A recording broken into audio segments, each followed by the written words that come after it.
what you need, you know I can. So hands up, who wants to rock?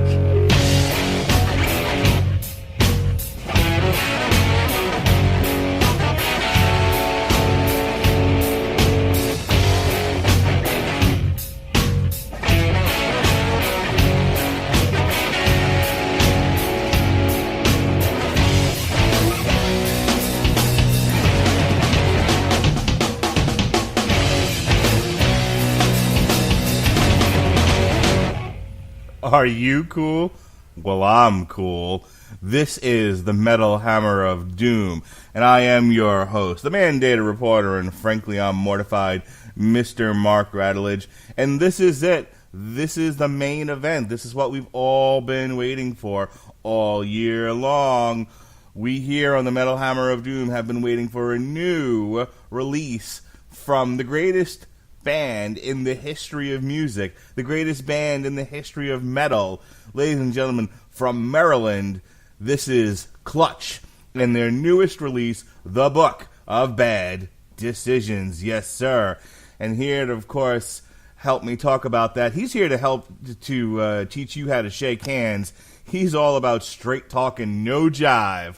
Ladies and gentlemen, the man that's keep this train on the track and moving along all these weeks, Jesse Starcher, how do you do, sir?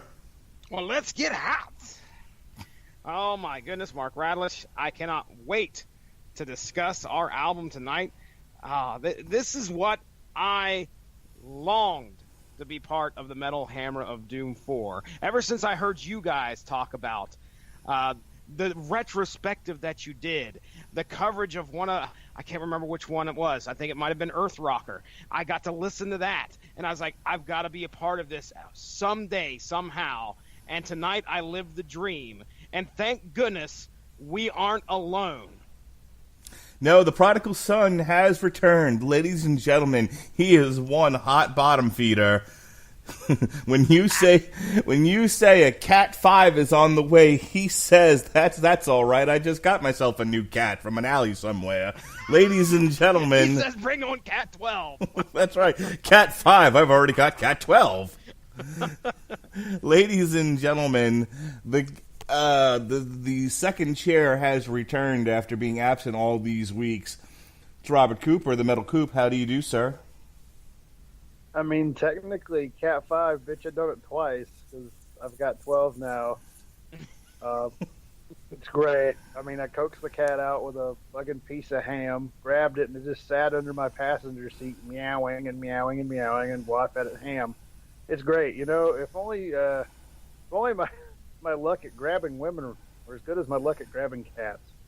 Yeah, that sounded really bad. I was going to say, it's like, for a man who gets lots of pussy, you don't have a lot of girlfriends. That's the problem. Yeah, you know, that's a joke I make all the time. They're really cool. Like, with somebody, when I'm like, I got 12 cats. And they're like, oh, I guess you're, and I said, yes, surrounded by pussy. And they look at me, I'm like, how many times do you think I've made this fucking joke? Where you been, man? What the fuck? What's been going on? Why you missing all these shows? Well, let's see. Last time I was going to be on, the last time in like fucking August, I got like immediately ghosted by this hot girl who had blocked me on all social media. I don't know what I did. So I went and hung out with Nick, who we need to get on this podcast someday. There we go. Everybody drank. Which he is now in Ohio. So what's he doing out here? Is he next? Green. Is he next door to Jesse at the legendary Langford, Ohio? How far are you from Bowling Green? He's a bit north. I'm right on the border of West Virginia, so he probably took 77 and strolled right past Marietta. But if I ever come and visit him, I'll just have to come and visit you too. Well, damn, hell yeah, bro. Yeah, he moved. He's getting his doctorate at Bowling Green. Mostly a free ride, so hey, not bad. Not bad. Yeah, then I closed, and then last week, which I left a written review for that shit-tastic album from Bullet for My Valentine. Good God. It's like Chester Bennington killed himself, and they were like, you know what? We need to bring back Linkin Park. Like, that's how that whole album felt. But yeah, and then I just roamed around downtown. Met this black guy named Mr. James in an art gallery. And then he taught me how to blues dance when I ran into him later. It's weird, but not really.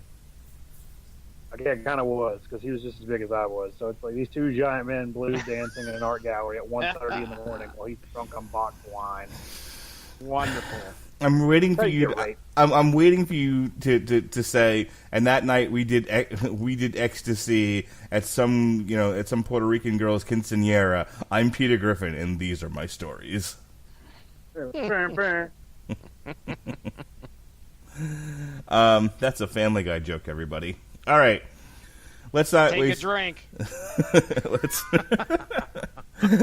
Let's not waste any more time here. Let's get into it. We don't need to do the preamble of what brought you to Clutch, because we know what brought you to Clutch. They're the best fucking band ever.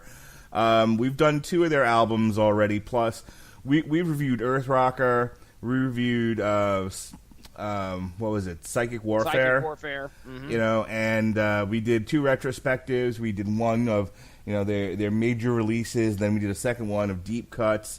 So we're just strolling along here on the Clutch tour. It's all right. It's all good. I'm really excited about this album. Jesse and I, we kept the show going while Robert was unable to be with us, and we've hit some. We've definitely had some hits, but we've definitely had some misses. But I'll tell you right now, I would not be. I don't think I'd be too far out there to say this might be the best thing we've listened to all year. Okay, well that's some big words. We already had a discussion there last week about how we were going to go into this week ranking the album and if we can be unbiased. So Coop, I mean, you came to Clutch a little bit later than we did, so we may have to rely on you to give us a bit of an unbiased opinion. I'm not saying what we're saying is false. I'm just saying that, listen, we love the band. And it's tough to divorce that love from actual critique sometimes. And here's what I'm going to tell you. The first couple of tracks, and you're like, all right, it's all right. It's okay, it's all night. Fuck all day, fuck all night. That's cool. Then you get to In Walks Barbarella in Vision Quest, and and then forget it. It's over. The year's over. 2018. The year's over. 2018 ends with Vision Quest. We're done. Oh wow. There's nothing. It's not getting better than that. So okay, that's how I feel about it. Just kind of give away where I stand on this album. But that people listening be like, Clutch, they're all right. He's making way too big a deal out of this. We'll see, ladies and gentlemen, my little pretties. All right, so here we go. This was the first single they released off of this, if I remember correctly. We've been keeping track with the videos. And if you want to hear us talk about some of our videos, we did 3 Metal Hammer of Doom extras. We did one on a Shogun named Marcus. And then we did the Bam Margera directed Mob Goes Wild. Underboob, fuck the world.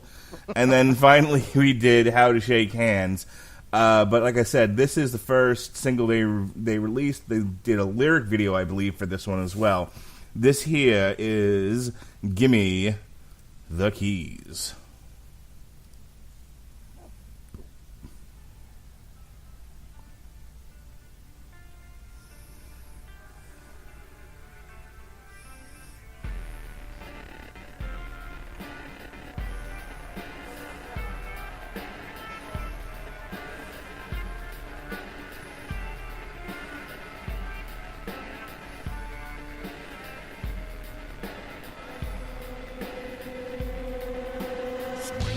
Blinding rays of the sun deep in the heart of July. There to perform for children of corn whose crops stood well 12 foot high. 3 names remain to the end of the day. We refuse their violent treats. Standing our ground, we played for the years between the harvester's teeth. Great plains, harbor cities, men are bitter beers, but love their meat.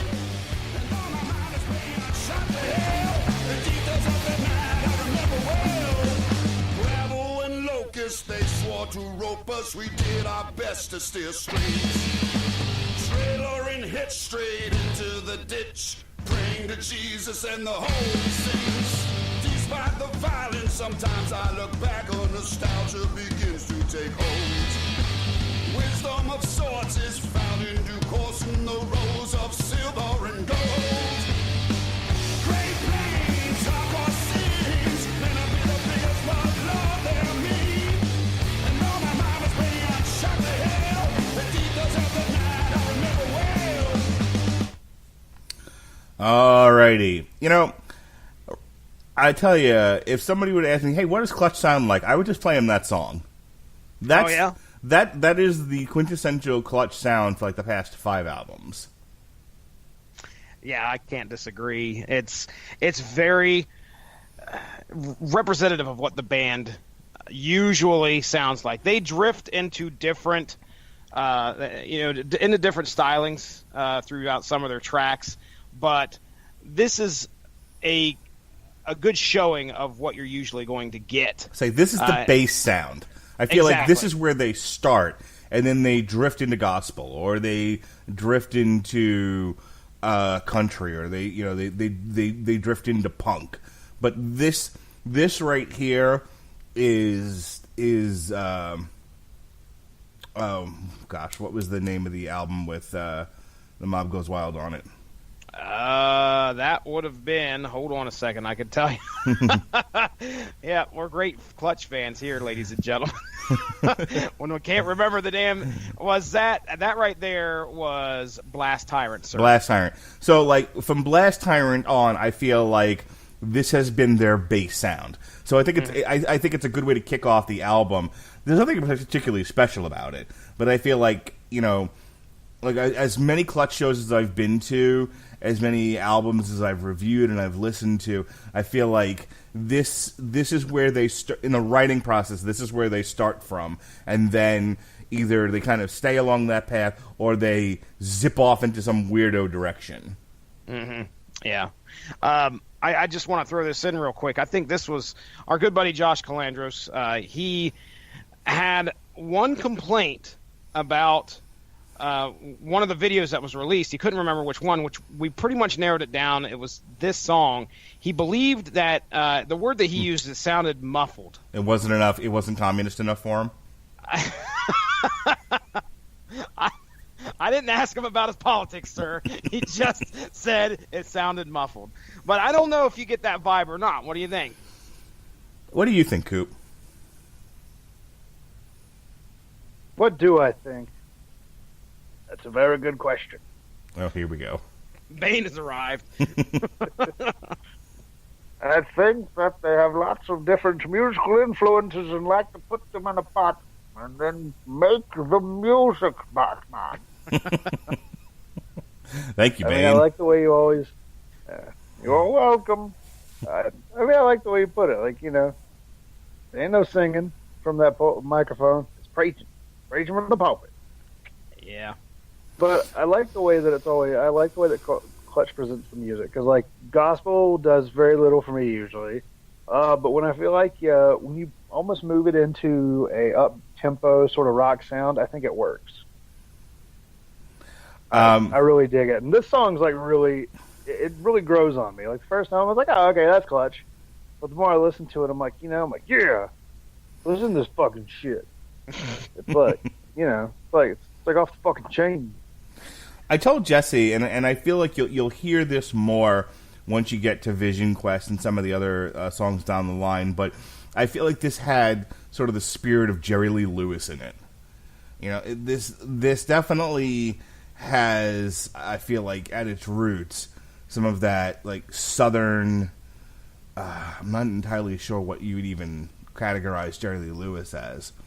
But, it's... Was he a rockabilly? Yeah, thank you, rockabilly. It has this rockabilly essence to it. And then, it just... They build on top of that. You know what I'm saying?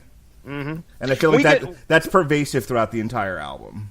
When we get to Vision Quest, people, you're going to hear exactly what Mark's talking about. You'll know right there because it is a perfect example of Jerry Lee Lewis. Because I realized that, oh yeah, Vision Quest is exactly what he's talking about. So yeah, we'll get to that. But I hear you, man. There's elements of that throughout this album.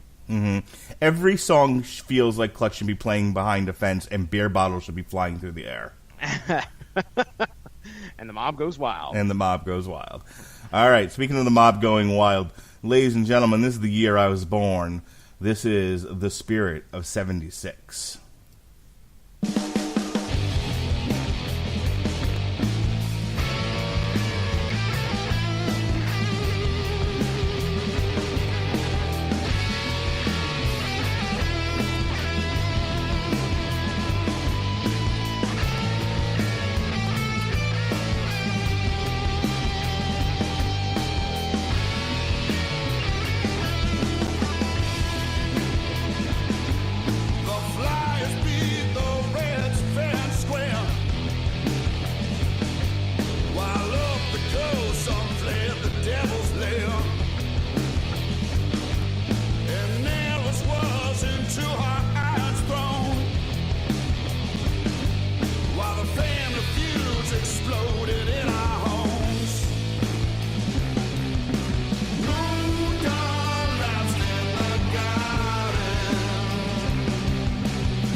We were such a tender age.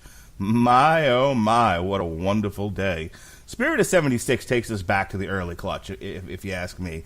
That guitar that guitar lick, especially right at the beginning there, it takes you right back to Transnational Speedway.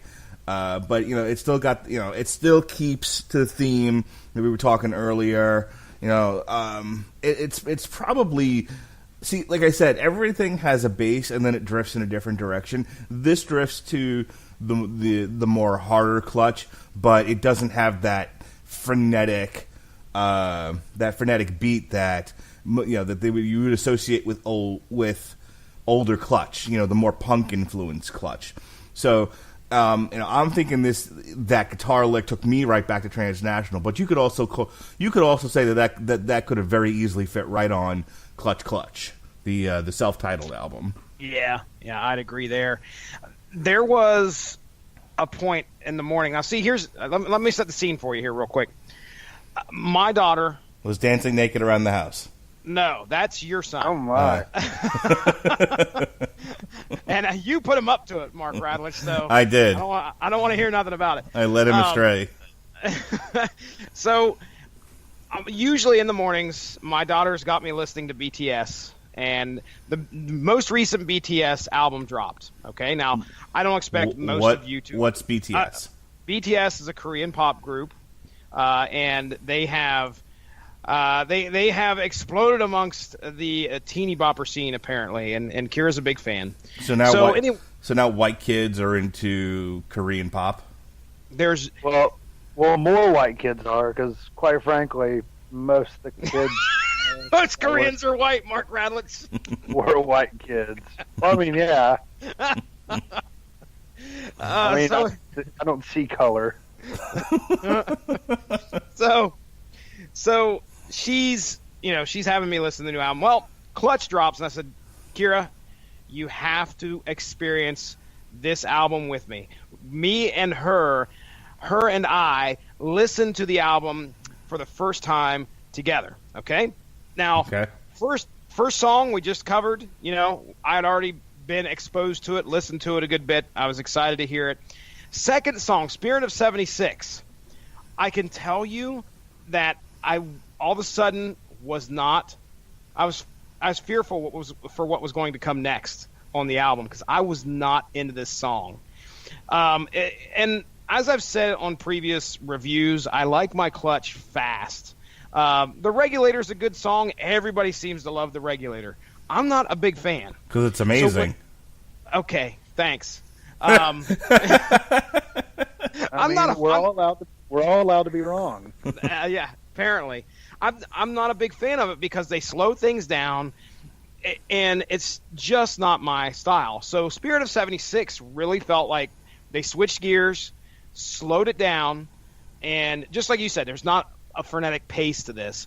It could fit on Clutch. I can see that fitting on there, but this would not be one of my favorite songs off that album or this album. Actually, I think this is the weakest song off this album, in my opinion. But I do want to. I'll give it some props. You know, Clutch is good for involving history into a lot of their songs. As a matter of fact, that first song was about a chapter in their lives as they were growing. If you watch the video, you can see it's talking about the early days of the band. Spirit of 76, they're jumping obviously into some year. I don't know if it's 1776. They're talking about Indians here at some point, so that's my guess. Or maybe 1876. I don't think it's 1976, Mark Radlich, I'm afraid. But regardless, here we got the history element that they're so famous for bringing into their songs. All right, Coop, I turn it over to you. I don't mind mid-tempo Clutch. I admit I really like them fast. But like one of my favorite Clutch songs I can remember is Gone Cold. Like that song's just like fucking smoky, man. Mm-hmm. A professional way to put it. I mean, this song really kind of just felt like a Clutch song.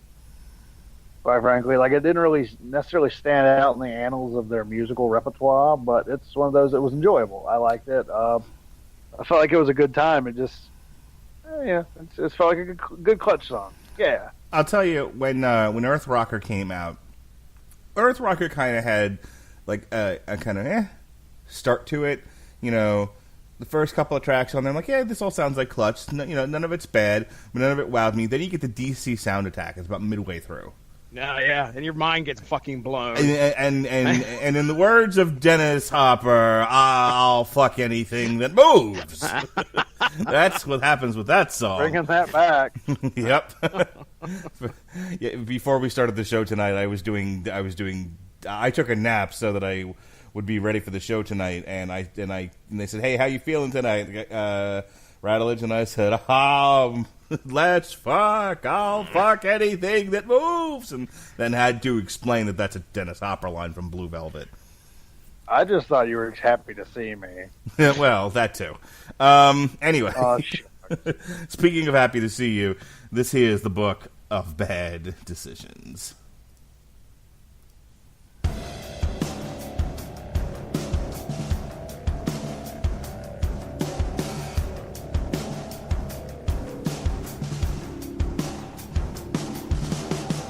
One road to the east, another to the west.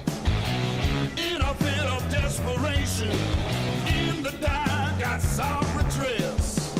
As the clouds began to gather, oh, how well like a newborn babe.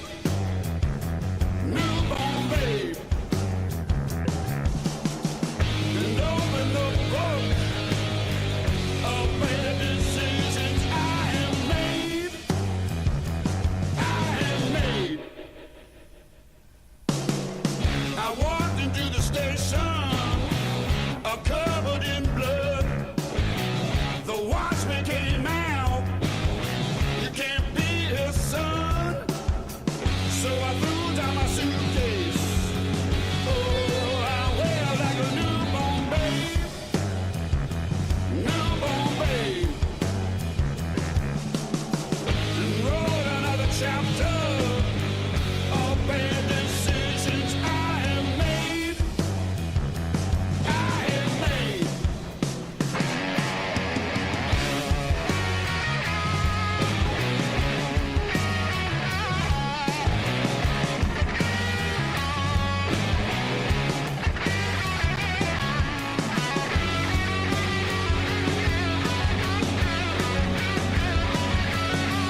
Oh my goodness. Dude, the guitar work on that one. Like, I know the conversation on this album revolves around, like, well, when's it going to pick up? When are we going to get that, X-ray visions? When are we going to get that Mob Goes Wild kind of feel to things? And I get that, but oh, come on. That was such smooth, bluesy, crunchy guitar work in there. Oh, it's so good. Yeah, I will not deny you that in any way, because this is probably one of my favorite songs off of here. It's blues, and dude, the guitar solos are just so fun to listen to. Mm-hmm. I'll take Clutch doing blues anytime. Seriously. Yeah. Do that all you want. And I normally don't play solos. That's usually where I'll cut the song off for time. But like, that was so good. I mean, that is the star of the song right there. Is that solo? Mm-hmm. It's just my God, it's just a chunky song. I mean, listen to this. Let's talk lyrics, okay? We know how much we pride Neil Fallon dropping some lyrics on us. One road led to the east, another to the west. In a fit of desperation, in the dark, I sought redress. Gosh. He's the great American poet, Neil Fallon. That's true. See, I thought you were good. I thought you were doing Ice-T's version of 99 Problems. I got a bitch in the east. I got a bitch in the west. I got a bitch that lets jack me off and put it in her chest. Speaking of a book of bad decisions, I got a bitch. I got a bitch in the east. I got a bitch in the west. I got a bitch in the pit. No, that's a classic. You know what's funny? The entire time I'm listening to this song, all I could think of is that movie from about 1995. Was it Babe? a pig.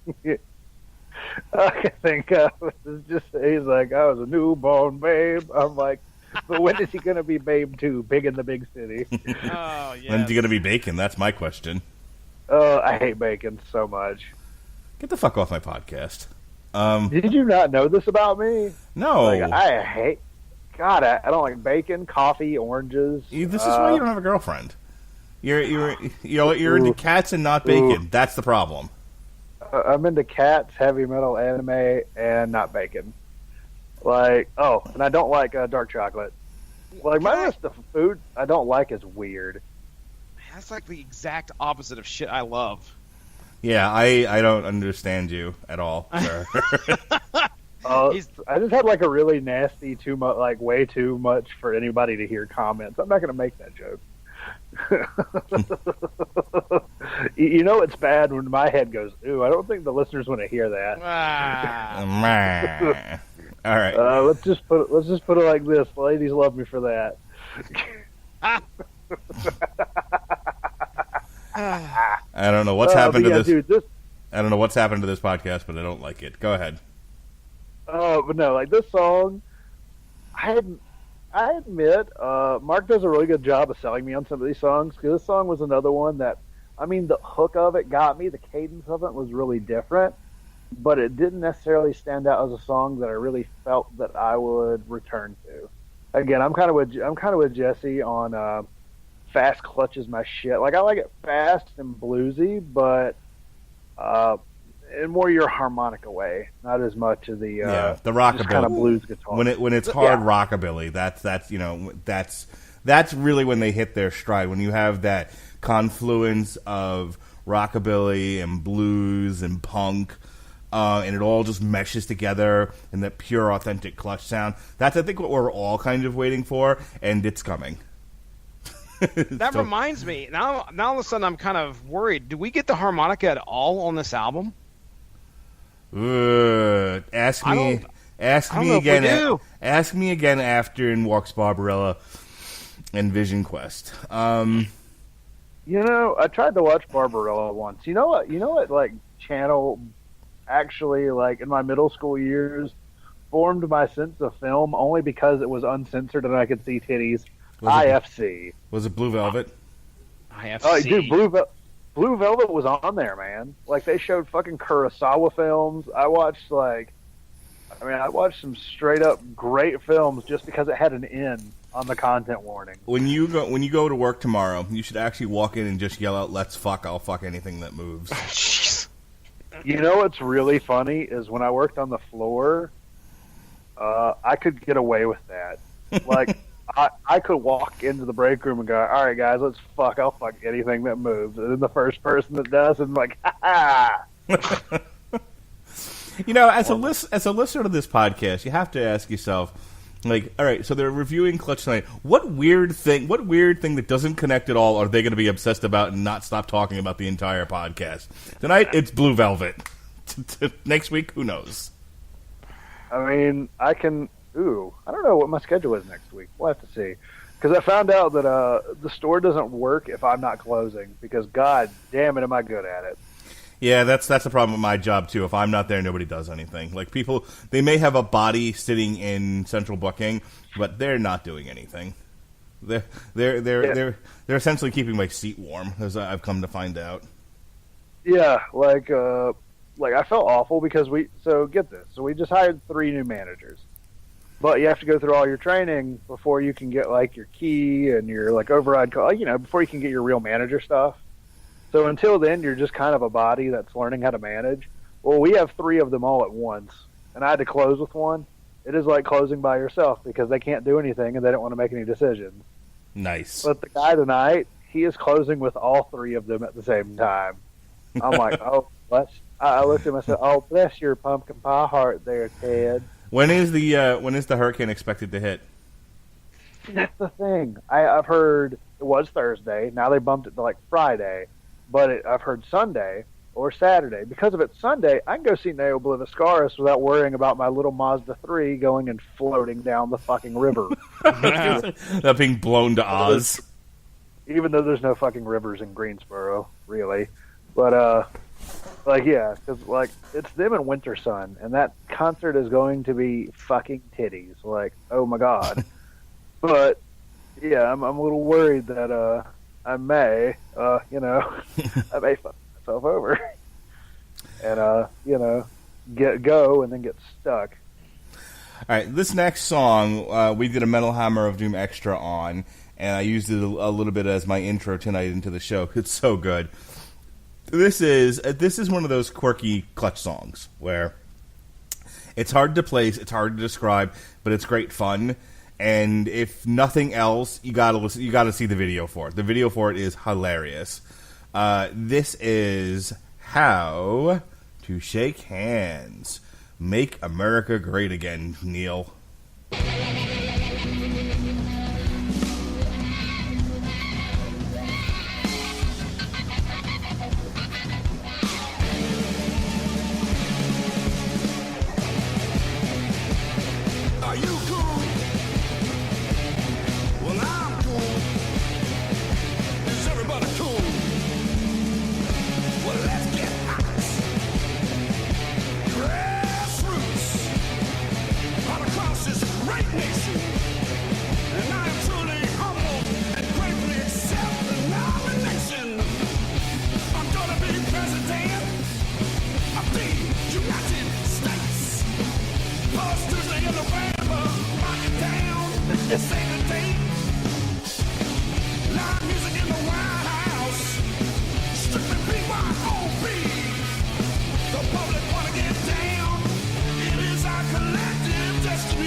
I said it before, and I'll say it again. That's the only part of the song I disagree with and I have a real problem with. I don't believe what they want is straight talk and no jive. I'm pretty sure all they want is jive and no straight talk. Yeah, quite frankly, I don't think anybody wants straight talk. I mean, the coverage on that promotion is bullshit.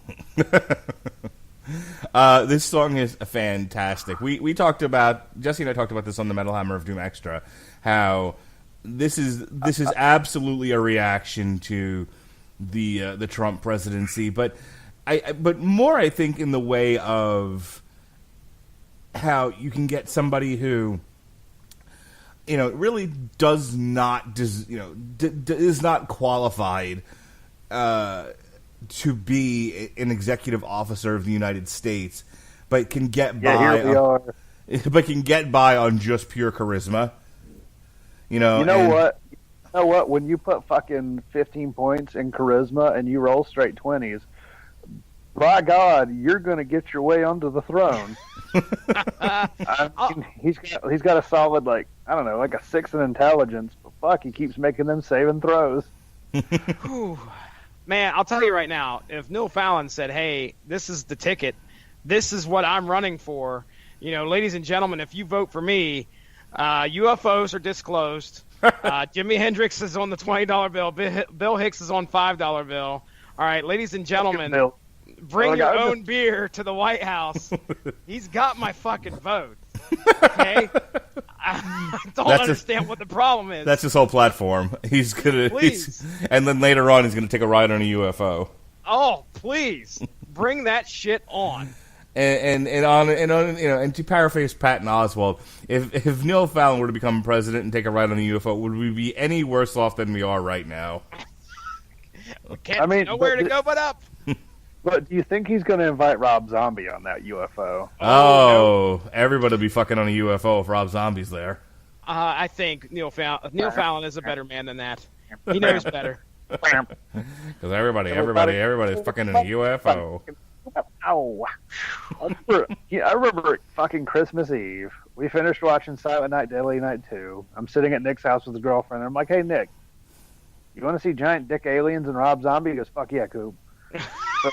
So we rang in Christmas with everybody's fucking in the UFO. Oh, gee. And then I decided to really just cap it off with throwing on Aurora Borealis, which is a fucking black metal band. So we're just sitting there as it hits 12, just sort of, ah! Wow. That's terrific. Oh, yeah. So what did you actually think of the song? Just out of curiosity, since we are doing a review. This fucking song, like, it makes me want to, like, fucking just drop my pants and just start dancing. Like, it is my fucking shit. At what point have you ever heard anybody recently say, "Hot damn, the democratic process"? What a time to be alive. I go around the house saying that now. Do you? Because I can. Hot damn, do your homework. Hot damn. Yes, that's good stuff. Honestly, I think I get away with it. Oh, wow. Like, I looked at it, I'm like, "Hey, boss, want to hear how I got a cat?" And she goes, "Cooper, it's 6 a.m. I haven't had my coffee. Continue." Like, that's the funny thing. I'm not a morning person, but because I'm always hyped up on adrenaline and an energy drink, by the time I hit the door, I'm like, "All right, let's get this fucking shit knocked out." And then by mid-noon, I'm just like, "Oh, hang me." It just depends on how many times I've had to get up at 5 a.m. It's like by day number 3, because day 1 you're well rested, day 2 you're starting to drag a little, but day 3 you're just like, "Oh, kill me." That's why after 2 weeks of doing it, like 10 straight shifts, like that last shift, I was a very nasty person.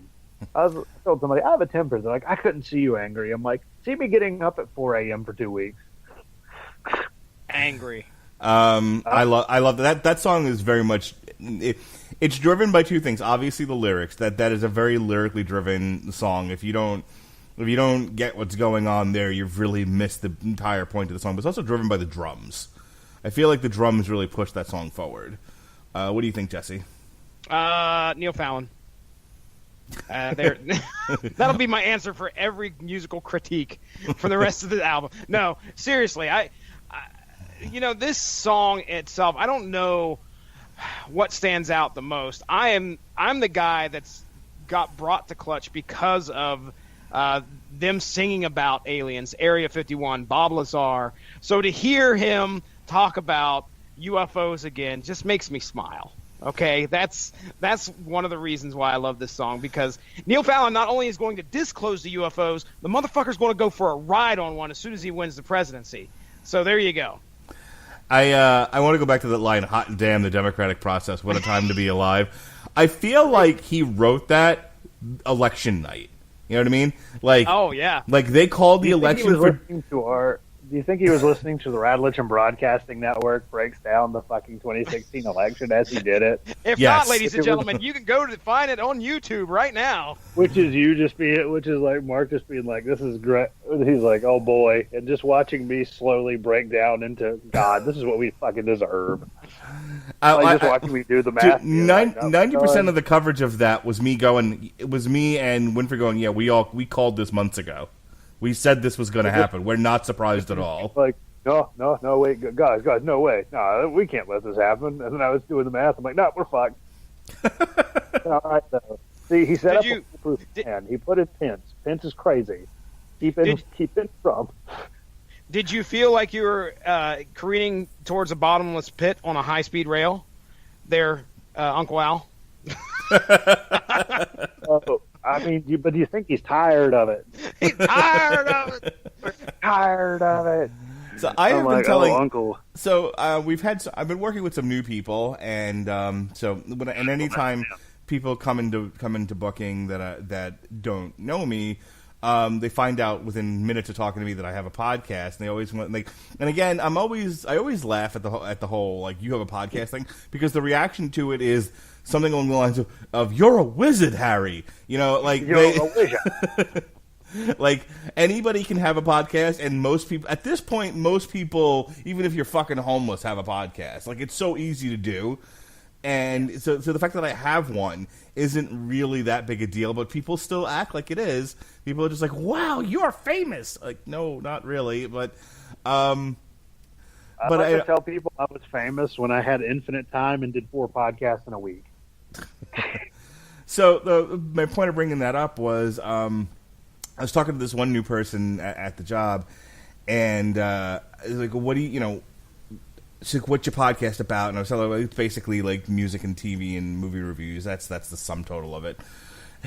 And I said, and I've been talking lately about the podcast Jesse and I did on OTAP, because like it spawned like this hour-long gun debate between the two of us, which was fun. God, I can't stand OTAP. Ended with the best line by Jesse, which is, "I'm about tired of them toilet paper in my house." Get my gun, Ethel. I have told everybody about that I can find, like strangers on the street. I'm like, you got to hear about the debate I had with this dude. Over guns. Over guns. That's a real unifying topic. That ended with him wanting to shoot people toilet papering his house. Like, I wish I would have been there for that. Oh boy, you go back and listen to our OTAP. That's about as political as I've gotten lately. That's about the most political I've gotten in about 10 years. Well, except for Snagglepuss, which, by the way, my dad is very interested in listening to our Snagglepuss review. Oh, please, tell him to let us know what he thinks. Yeah, he called me up. He was like, "Do you have?" Like, he saw the advertisement for it that we put up, and when he realized what it was, he was like, he called me and was like, "Do you have a copy of that Snagglepuss?" Like he was asking me for like some some band material. It's like fucking booze in prison or something. Yeah, I'm very surprised. He was very excited about this. He was just, I told you my dad's a homo and a communist. So right up his alley. Yeah, they wrote Snagglepuss for him. Like Ronnie wanted to know why. Why would you do this? Because of Christopher Radlich. That's why. So. That's great. So he calls me. He's like, "Do you have a copy of that Snagglepuss?" He's like, "Yo, you got that Snagglepuss?" You should just start dropping some sick beats. You're like, you know what, Dad? I got to fucking snuggle push. Oh, Huckleberry Hound up in this piece. All right. Anyway, I'm like, no, I went to read comics online. You'll have to do that yourself. And he's like, oh, okay. And then he's like, whoa, how have you not told me about read comics online? And that's like, kind of was Jesse his. didn't tell me about it for fucking years. That's kind of what his reaction was. He was just like, wait a minute, you like you can read all these comics just for free. And I'm like, yeah, you got to put a bunch of ad blockers up, but yes, essentially you can. He was just like, why haven't you told me about this before? I don't know. I only learned about it from Jesse last week. So, Fuck you, Well, Mark. Jesse's just like, you see like a vein in his head bulging. He's like, motherfucker, I showed you that fucking 10 years ago. But yeah, then I told him like you got to listen to our review of it. So I'll be curious to see what he thinks because he's very familiar with all that stuff that we talked about, like McCarthyism, the Red Scare, and all that. So Good. I'll be curious to see. I'll be curious to see what his critique of our critique is. Even. You think he's going to his critique even. All right, folks. Here we are. This is the master of puppets of this album. Master of Puppets. This next song is so good. Honestly, if you don't like this next song, you're dead inside. There's no hope for you. You're dead to us. This is In Walks Barbarella.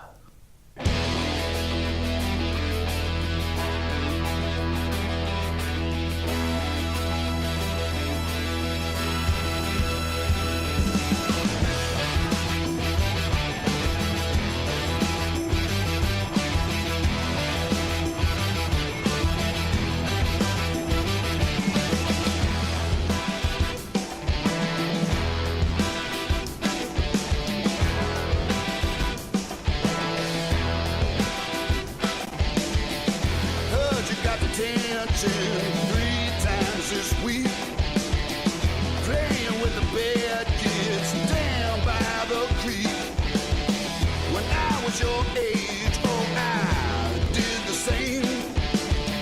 I saved you some trouble, boy, and tried to explain.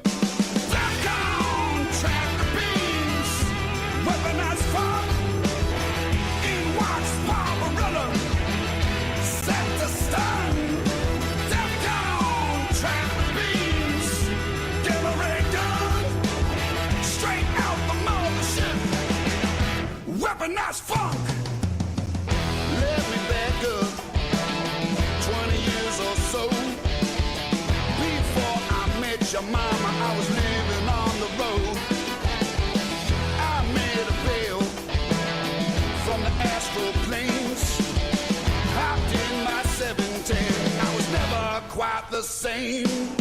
Defcon track beams, weaponized funk. In walks Barbarella, set to stun. Defcon track beams, gamma ray guns, straight out the mothership. Weaponized funk. Hot damn. What a time to be alive. That's the best. That's so good. And here's the thing that makes me want to cry is they're coming to Florida, but they're coming like on a Tuesday, and I can't fucking hack it anymore. I just, especially, like if it was in Tampa, I might try, but I can't hoof it to Orlando and then get up the next morning for work. But there's a part of me that's like, that's fine because they're never going to play that live. Like, they're not dragging out a horn section for this. No, what you're really going to regret is the fact that they bring the horn section and they add the horn section to every other song that they play that night. And I will fucking cut my fucking penis off. I'll be so... it won't be worth living anymore if that happens. Oh my... Dude, if they did that, I mean, wow. Look, I've said a long time ago that Clutch needed to do like a night at the Opry. You know, just go down to Nashville, Tennessee, and book a gig at the Opry, and play a set like they did years ago, a night with Clutch, where it's just 2 sets back to back with an intermission. But if they did that and they went back though and added a horn and a harmonica section to their entire like set list of everything from Transnational through Book of Bad Decisions, would die. I'd walk in the traffic when it was over. I'd be done.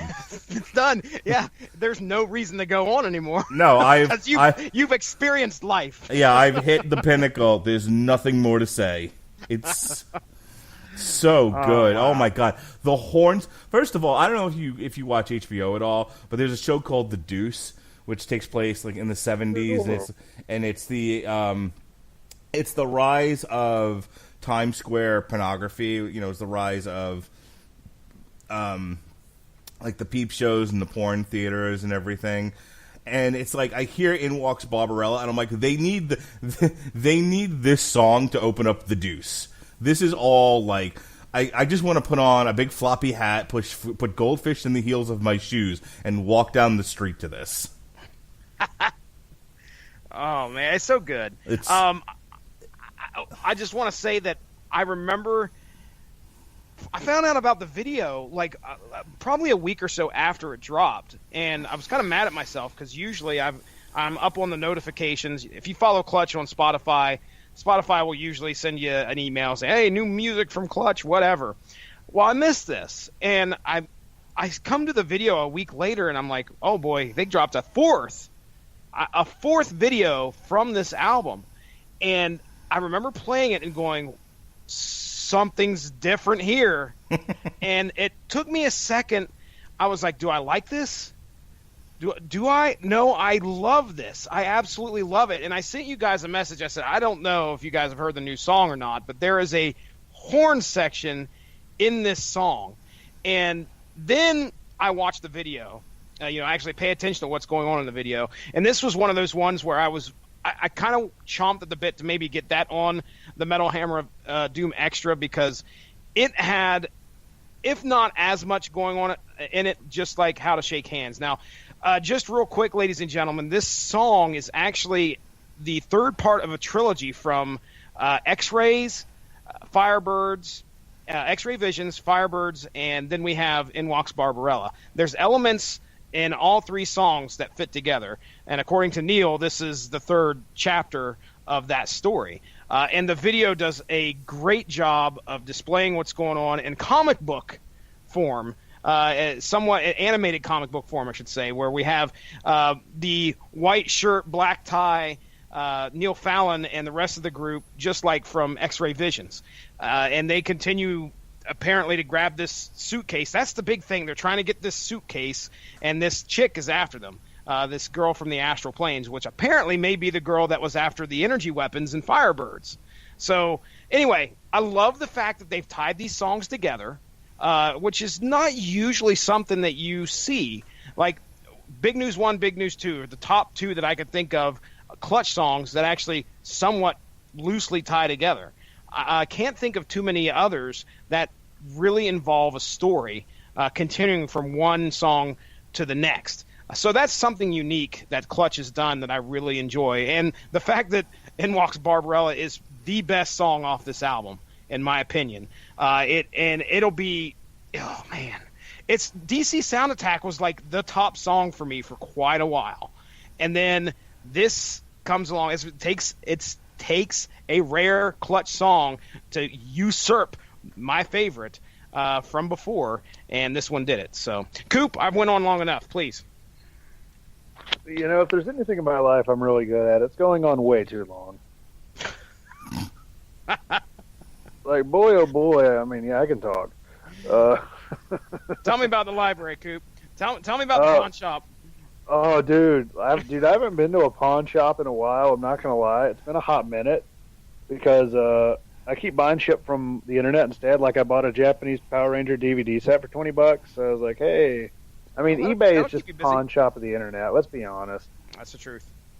But like the library, like, dude, I got the omnibus for Planetary. Oh, it's wow. a fucking $75 graphic novel that is like 40 issues, and it is a fucking brick. Any idea who wrote that? Because I know that it sounds. Is, Planetary's a good. I remember that was. It's on the tip of my tongue. Hold on. Because I know John Cassidy did the art for it, but like I don't know why I'm blanking. I think it was Warren Ellis. Warren Ellis. Okay. All right. Yeah, let me just make sure. But like, yeah, this fucking song, It kills. Like, it's fun. I didn't know it had stuff to do with the other songs. I just kind of just enjoyed it anyway. Sure. Yeah. But like, yeah, it fucking rips. Like, I think the last song might have made more of an initial impression on me, just because, not gonna lie, like that groovy sound, like that shit makes me want to get up and go. Like, I will dance around my house to that. And this song's another song very similar to that. I dance the fuck around my house in this too, but I don't know. I always like that more. I like that kind of rockabilly sort of throwback folky sound. Yeah. Mark, I was going to say, you talked about business picking up after Book of Bad Decisions. When you follow How to Shake Hands with In Walks Barbarella, JR is about to show up and do commentary. I mean, by God, King must be broken in half. That's me laying on the floor after the song's over. They killed him! My God, they killed They've him! broken it in half.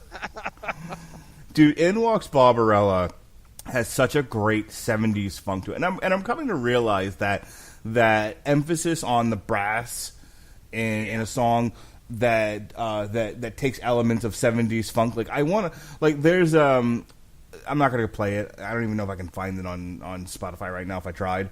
But if you go to the Sucking the 70s album, which is a bunch of stoner rock bands covering 70s songs, Roadsaw did a cover of Vehicle, and it's one of my favorite songs of all time. You know, because they did a great job of capturing all of those elements, and when you put it together, like when you take like lively rock and roll and you add that brass section to it, it just makes music. It just makes the most perfect sounding music. And I tell you, just when you think Clutch, you know, like, oh, they added that like cowbell sound to, you know, DC Sound Attack, like, that's awesome, man. What an element! Everything needs more fucking cowbell. Indeed. Like, just when you think like they can't get any better, then they put a song out like In Walks Barbarella, and the next song we're going to hear, which is Vision Quest, and you're like, holy shit! I don't know of another band that's doing anything even close to this, and this is so good. It's the best thing I've heard all year. I feel you. All right. Well, like I said, you said that In Walks Barbarella is probably your favorite song. I'm going to go you one better. I think Vision Quest is like, I mean, we're talking a matter of inches here, a matter of millimeters. But I think there's the placement of the piano with the brass and everything else that goes into Vision Quest makes it just a smidgen better. Here's what I'm talking about. This is not the Matthew Modine movie. This is Vision Quest.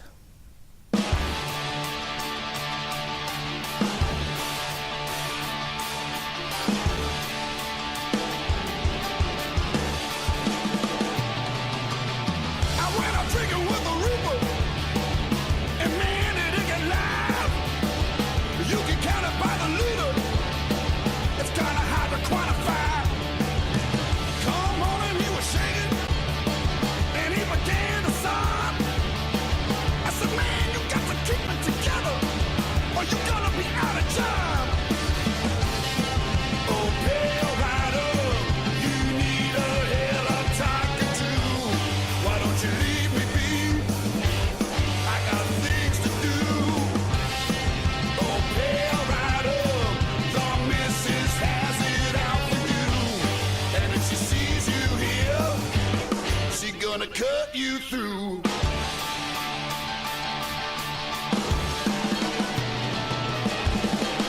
days later, he came knocking, and I was so surprised. He wasn't offering a coffin, he was there to socialize. I'm on a vision quest, and everybody's right.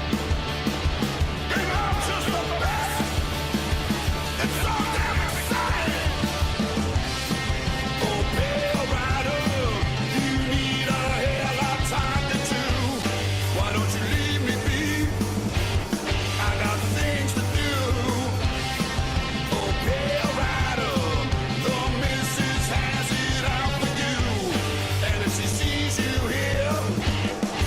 gonna cut you through.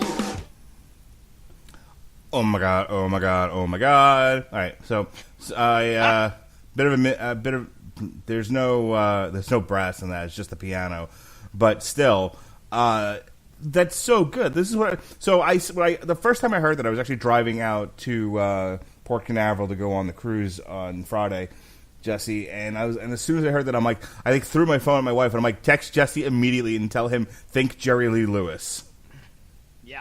Yeah, I hear every word that you're saying there. Man, did you not play the dashboard piano like the second time you heard this song? Oh, my God. That's me in the car. You're sitting there, oh, here we go. Name another Clutch song that has that piano in it. There's not one. Well, I mean, if you think about the pipe organ, that's all over fucking Robot Hive Exodus. Yeah, it is. And but to a degree, you don't hear this piano. No, this, like I said, they've made use of the organ before, especially with Robot Hive Exodus. I want to say a little bit from Beale Street to Oblivion as well. But as far as like just a regular good old fashioned wooden piano, no, this is the first time I've heard them use it. And like I said, between the brass band and the piano, it's so good. It adds such another level to Clutch's music, and it just takes it up another notch, and it's so good. And I don't want to keep repeating myself, but like I struggle to think about another band in heavy metal right now or in rock and roll that's doing anything like this. That's got the kind of balls that Clutch has, but it's got such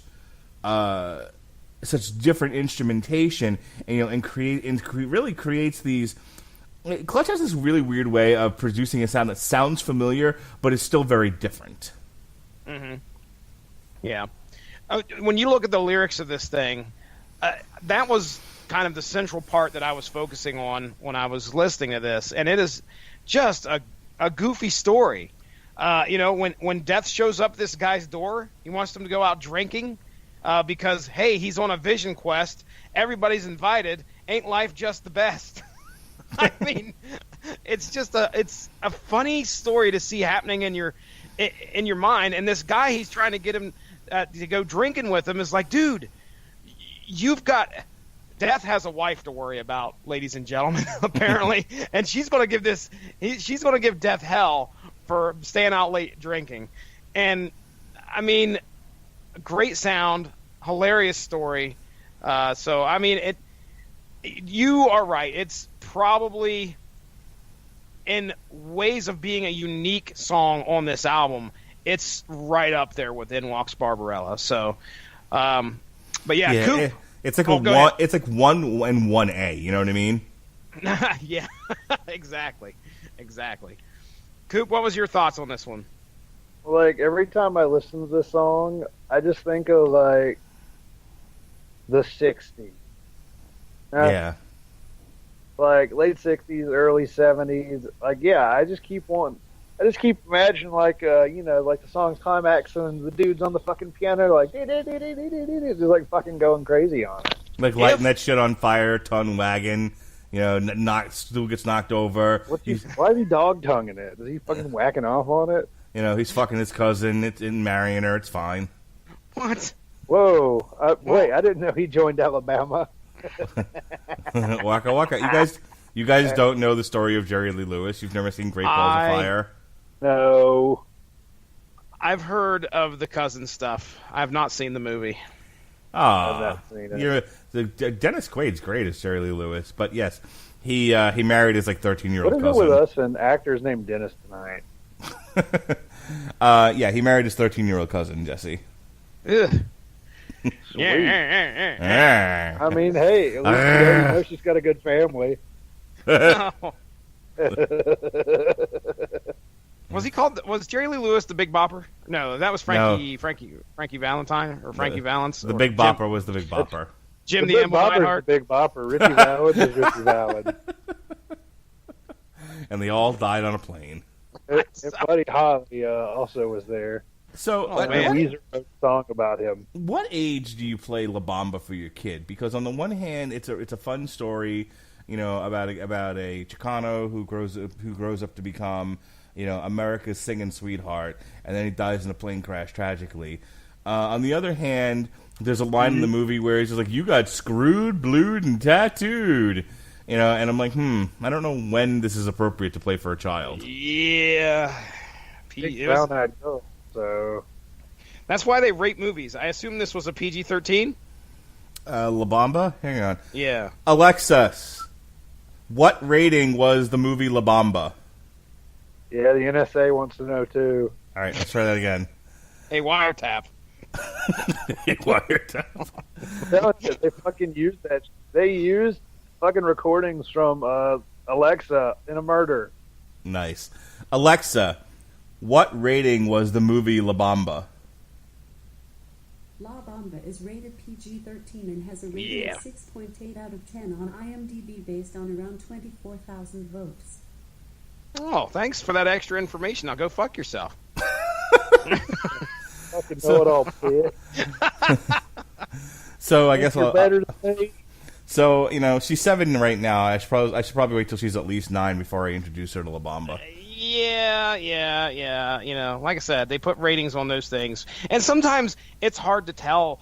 Like I said, my 8-year-old wanted to watch Breakfast Club for a second time, and then I was like, when we watched it the first time, I was like, oh, geez, boy, some of this subject matter is probably not appropriate. But Parent of the Year here, go ahead and go watch it, Caleb. I'll be in the other room. I'll be downstairs editing a podcast. Leave me alone. Go show them all of the vacation movies. I mean, European Vacation's rated PG with titties. Oh wow. Now It is. you didn't watch The Breakfast Club with him? No, we did the first time. The second Okay. time, when he wanted to watch it, I wondered if I should let him watch it because, Well, once There he's was- seen it the first time, I mean, what difference does it make? you're right. Well, it's Pick up on stuff. maybe. All right. I don't know. Didn't watch The Breakfast Club till I was 16. Speaking of parenting decisions, this next song is called "Weird Times."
All right, if you were looking for Rockin' Fast Clutch, we got it right there for you. Weird Times.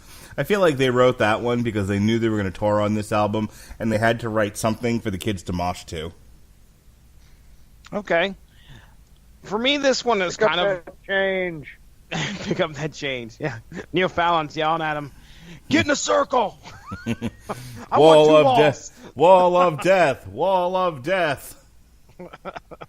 I can't say I've heard that at a Clutch concert. This one for me is one of the weaker ones again off the album. I think I'm going to put this down there with Spirit of 76. I want to talk about the producer here real quick, guy by the name of Vance Powell, who has worked with everyone, this is according to Rolling Stone, worked with everyone from Jack White to Leanne Rimes and won a Grammy for engineering and mixing Chris Stapleton's Traveler. So you know, I think about this song when I think about the production of this album. And I'm not saying it's horrible in any way because we've got In Walks Barbarella, but it's just different. I can tell it's produced differently. And Weird Times is a good one. I'll listen to it, but again, it's nothing that knocks my socks off. We've already heard two of the best songs off this album. It's kind of hard to follow those up. And that's okay because this is a good effort. So I feel like I said, the song is that it kind of goes back to "Give Me the Keys." Like, all right, well, that's a Clutch song. Mm-hmm. You know, this song is made for pogoing around the mosh pit, and you know, it's there to sort of like a lot. Like Clutch isn't writing a lot of like moshable tunes anymore. Like, you know, you can't really, you know, you should not be moshing to Vision Quest or In Walks Barbarella.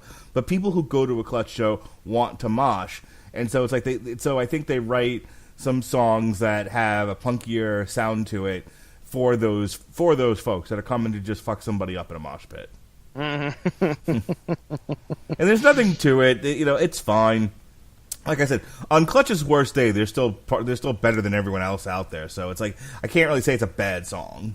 Yeah. Clutch.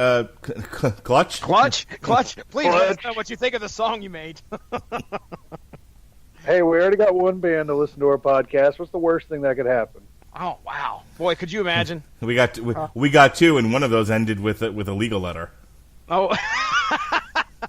What was the other one? Oh, you haven't heard the story? I mean, I know we had Corruption. Okay, no. So the legal representation for Warner Brothers for Warner Brothers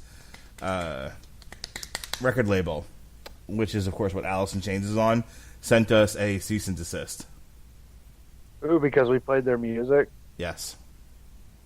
Ha! Well, I mean it amuses me because it's like, what are they going to do? Take all the money we make? Oh wait, they don't make any fucking money on the podcast. They just said they just said take it down, so I did. But you know, but I have surmised, and somebody else said this too. Jesse disagrees, but somebody else put it out there that was like, you think maybe if you'd said nice things about the album, they still would have sent you a cease and desist. Because I fucking did y'all shit on it? Dude, I fucking shit on it and threw it in the river. I was not thrilled with the new Alice in Chains. Cause I liked Alice in Chains' last two albums. Like I did, no joke. Like I love Devil Put Dinosaurs Here. Oh, this one I thought Rainier Fog was hot garbage. Oh wow. Well, we'll have to give it a gander then. I'm just sad that the podcast is forever lost. All right, Weird Times. What do you think? I thought it was all right. I mean, it was a good up-tempo sort of break from the sort of oddities that have been coming to the album. Yeah, that's the way I'll put it. I think it was like a nice up-tempo, like, here's Clutch. Yeah. All right. It was Clutch. It definitely was Clutch. All right, this next song is called Emily Dickinson.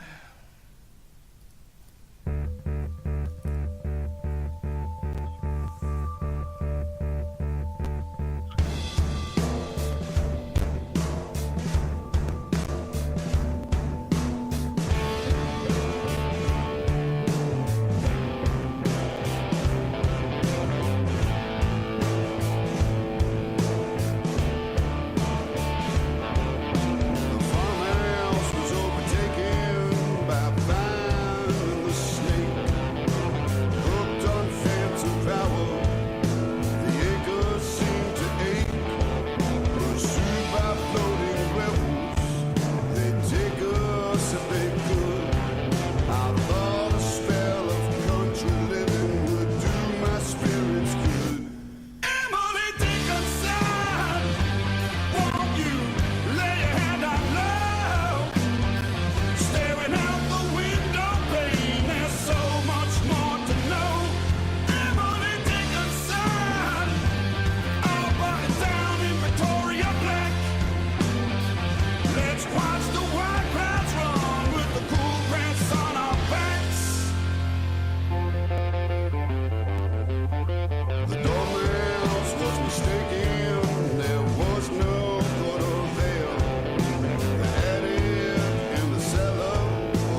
So the first thing I want to say is they brought back the keyboard for that, which definitely adds some nice layering, some nice flavor to the song.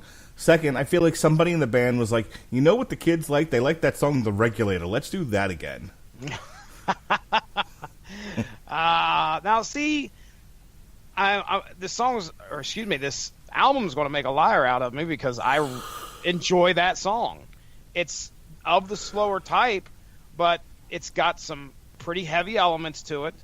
And, hey, we got the modern-day poet, Neil Fallon, singing a song about a poet, Emily Dickinson, from back in the 1800s. And hey, I'm down. I like this song, and this is probably one of the better songs off this album, in my opinion. So I don't know why, but it's good.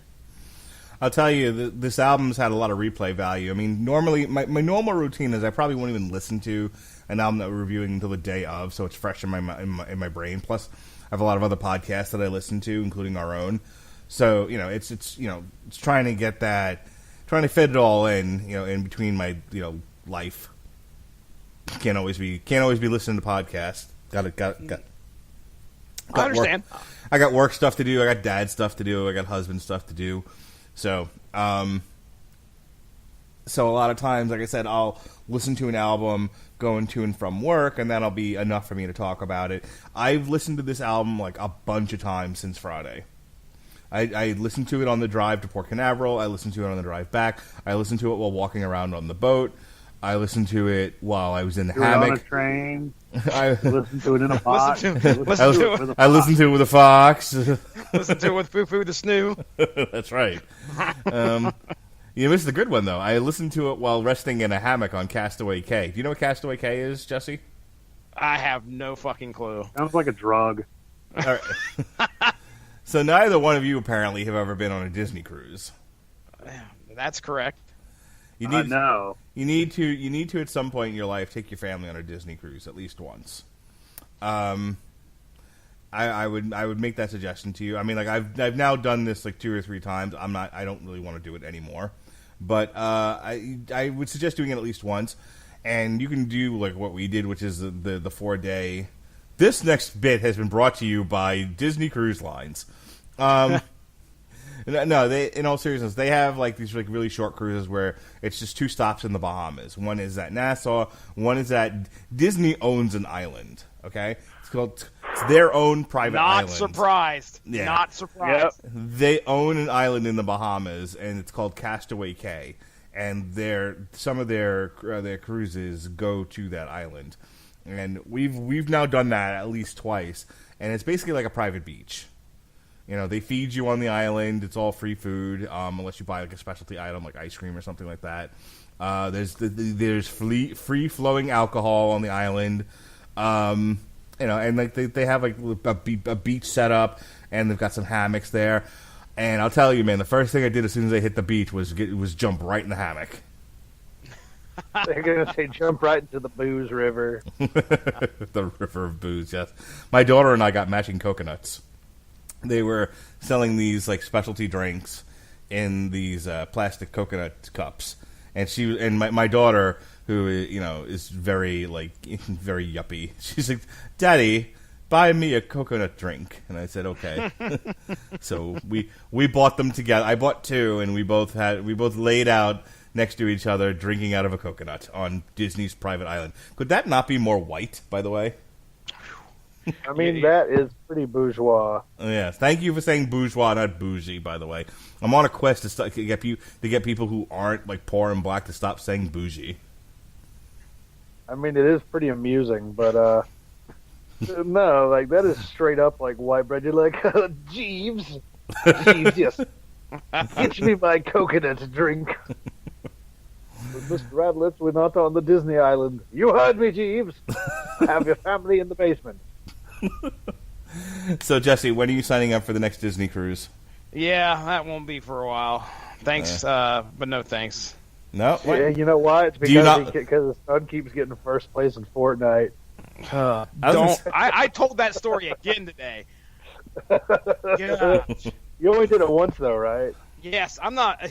Thank goodness I learned my lessons. Have you put your son to work earning money with Fortnite? Apparently, that's the thing to do. No. Apparently, I need to be doing that though. That's what I've heard. He needs to be a trainer, dude.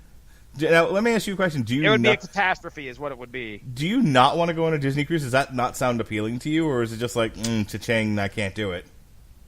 Do you think the people with the costumes fuck on board?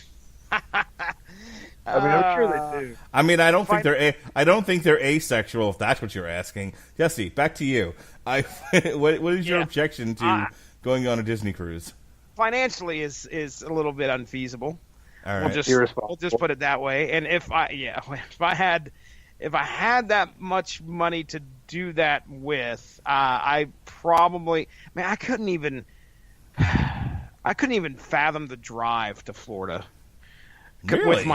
With my kids? Are you fucking kidding me? It's like a what? I don't know. Your kids could be perfect angels for all I know, who just don't go to bed on time.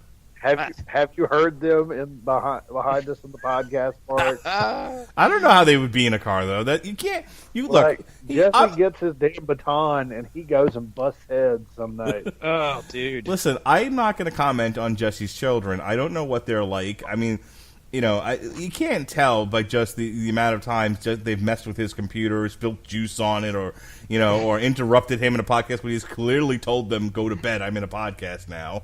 I don't know what they're like. They could be perfect angels. For all I you're know. not my real dad. Yeah, it would be rough. I'll tell you, my son, my 8-year-old son, when he was young, really young, I would go to pick up Mindy at night when she was off of work at the grocery store. And now, granted, she never got out at the same time. I could not stop my car. If I stopped my car when he was like 1, he would absolutely erupt into fits and screams because he couldn't sit still. He had to have that bit of motion. Well, when he's strapped down in a car for more than 10 or 15 minutes, it's, hey, when are we going back home? Hey, so I could not even think of trying to do 11. I think it's at least a 12-hour drive. Well, what if you flew down, do like everybody else does, fly to Orlando, and then take the bus over? What's the next song? You know what? If you want to be a real man, you're at a fucking 70,000 tons of metal cruise. Oh, that dude. fucking sound? I've been trying to get my wife to go to that since we got together, and my wife was like, the sister Hazel apparently has a cruise, and my wife's like, I'm not going on any metal cruises before we get to go on the Sister Hazel cruise. I'm like, well, I guess I'm never going on a metal cruise then. Sister Hazel cruise? Yeah. That sounds like a bunch of middle-aged, parents fucking. Well, you know what's funny about that? Here, let me quick tell you this story. So, going back to the I want to actually do the 70,000 tons of metal cruise, and her fighting me and acting like she never gets to do anything she wants, which is a bunch of horse shit. I was like, all right, I'm not allowed enough to wake her up. Yeah, it's a bunch of horse shit, Melissa. Anyway, she's she's way asleep right now. So I said to my parents, I'm like, look, my wife has been bitching at me about this stupid ass cruise, since we met. Can we make this happen? Can this be like an anniversary / Christmas / Easter / fucking post office day? I don't give a fuck. Arbor Day, yeah, who cares? Can we make this happen, please? And my parents like, all right, yeah, well, we'll look into it. And then they were like, all right, we're down. Like, we'll just all go as a family, and we can all enjoy this, together. And as sort of an aside to the story, we were supposed to go on a cruise to celebrate my mom's 70th birthday a few years ago, but then my wife got pregnant with Jonas, so then that happened. Then they rebooked the cruise, and I got pregnant with cancer. So so we canceled that cruise. And my father was like, I give up on this. And then I brought up the whole Sister Hazel cruise thing. They're like, well, 3 times a charm. So they go ahead, they get all the information, they go through the process of booking it. My wife does the research on it, and she's just like, oh, apparently this is like the irresponsible party boat for middle-aged white people who have left their kids behind.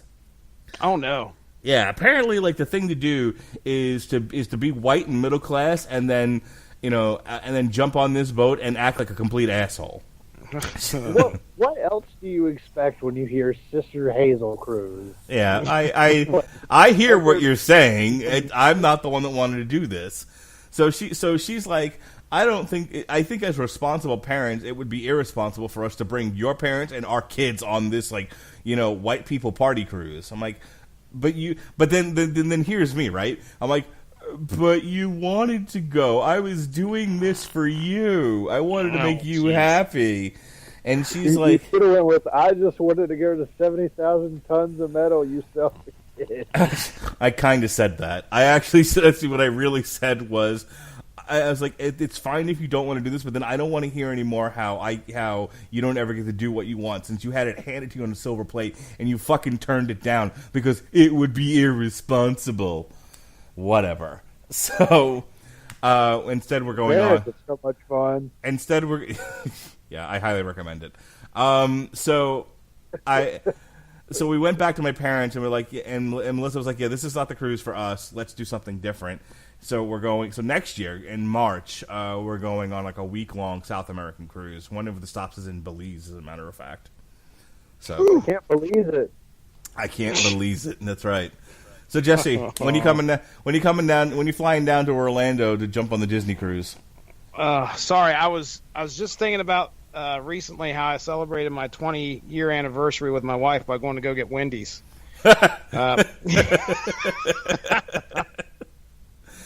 All right, so the next song, Jesse. Conversation over. Jesse, if I ever win the lottery and make $1 million, I'm sending your family to fucking Disney World. You are the man. I'm gonna fly you to Orlando. I'm gonna set you up at the hotel that I've always wanted to stay at, which is the Boardwalk. I mean, I'll be right next door to your room, but because I want to be there too. But but if I'm telling you right now, Metal Hammer of Doom listeners, that I love Jesse Starcher, and if I ever have bunches of money to just piss away for no good reason, I'm sending his family to Disney. How you like that? I like it. All right. This podcast took a weird turn, didn't it? Weird times, baby. This is times. This is Sonic Counselor.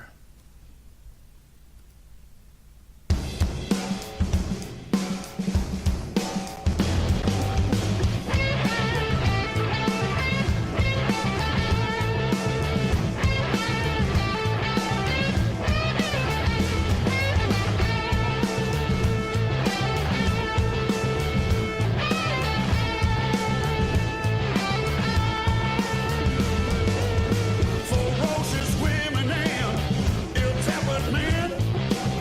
We're not that picky 'cause we take 'em all in.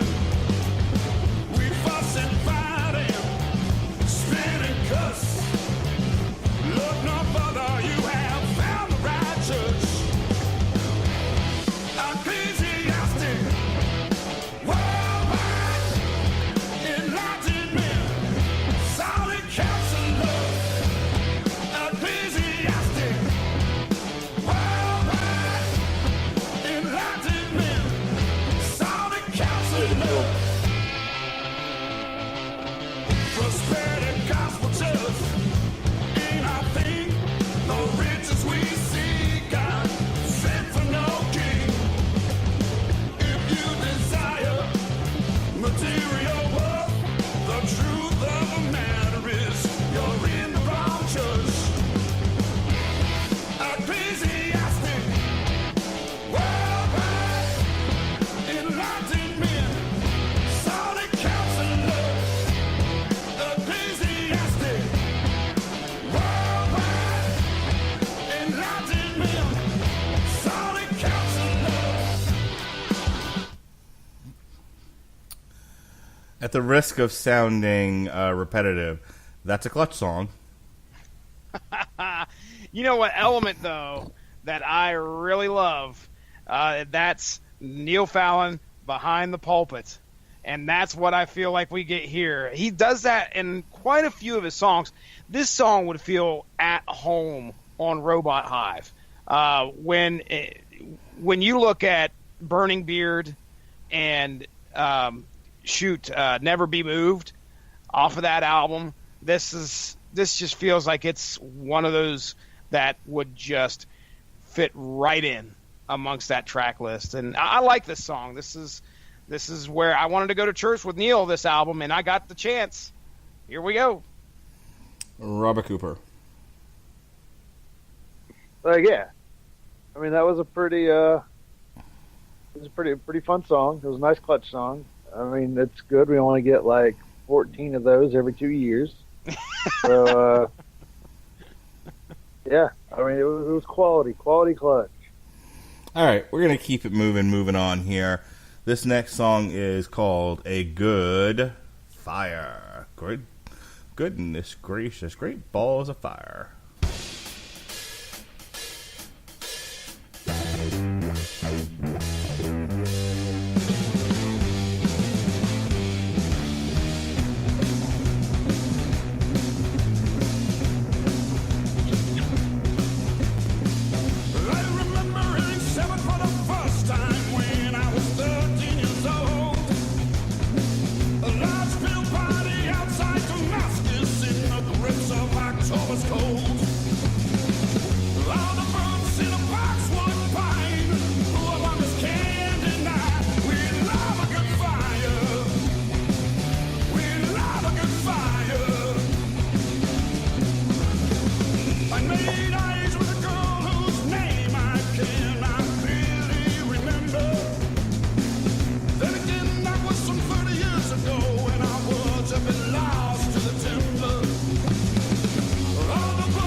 All right, Jesse, what'd you think of that one? Who'd you queue up? Because you came back in just a little late. Oh, Jesse. Jesse, what'd you think of that one? Oh, okay. Hey, listen. This is a bit different for me when it comes to a Clutch song. It's still Clutch. And it's got a bit of and when it comes to the lyrics, the poetry's there. We're on the downswing, aren't we? We're on our. Yeah, A Good Fire does not stand up to some of the better ones off this album. I was going to say, I think if they needed to cut something, you cut this one. Okay, all right. But, I mean, my goodness, it sounds like what he's doing here, at least in the first part. He says he remembers hearing Sabbath for the first time when he was 13 years old, a large field party outside Damascus, in the grips of October's cold. Motherfucker don't even need music. That is poetry.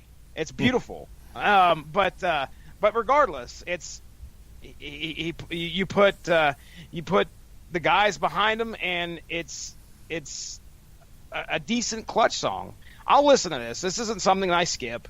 If you want to say this is something that you would cut, okay. How many songs did we have? 14 off this album, and that makes for a pretty long Clutch album. Mm-hmm.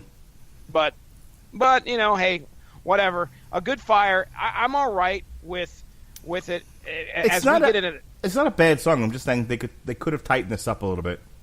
Okay. And cut this one. Right. I'll agree with you there, Robert Cooper. This felt like special edition filler. Yeah. Bonus track. Yeah. This felt like B-side. You know what I mean? Like. Yeah. You know, I remember with I think it was Elephant Riders, where if you let it play, if you let the Dragonfly play for like 20 minutes, there was like 3 different tracks that were at the end of it. They could have done that with this one, and you know, it wouldn't have really changed the album significantly. I remember how my mind was blown that was the case. That I remember getting the Elephant Rider CD and listing, not the fact that there was a hidden song, but the fact that you had to buy 3 different versions in order to get all 3 songs. And there was no way to tell. I don't think there was any way to tell. And the only one that had, I think, all 3 was like it was the overseas release. I think it was a Japanese release or whatever that actually had all 3 songs on the CD itself. And boy, that was one of my first ever like internet gold digging days, trying to find that version of those songs so I could listen to them, because I had no idea what they sounded like. Right. And you were talking late 90s there, mid 90s. So Didn't we include good one stuff. of these on the Deep Cuts review that we did? I don't know. I know there's shit. I know there's '05. I can't remember the titles of the rest of them, which is funny. You know, I wonder. Spotify does not have those on there. You have Dragonfly, but I wonder if they are like beholden to the one song after Dragonfly. Let's see what that is. I'm gonna just fast forward. You go ahead and keep talking. All right, well, I'm actually going to go to the next song here. I know you like this one a lot. This one here is A Ghoul Wrangler. I hear a ruckus in the back, tall shadows on the wall. Mabel, won't you wake up? We got lawyers in the barn, yes we do. Other rumors, they're all true. Don't worry, baby, I know what to do. Many years ago, there was a case of legalese.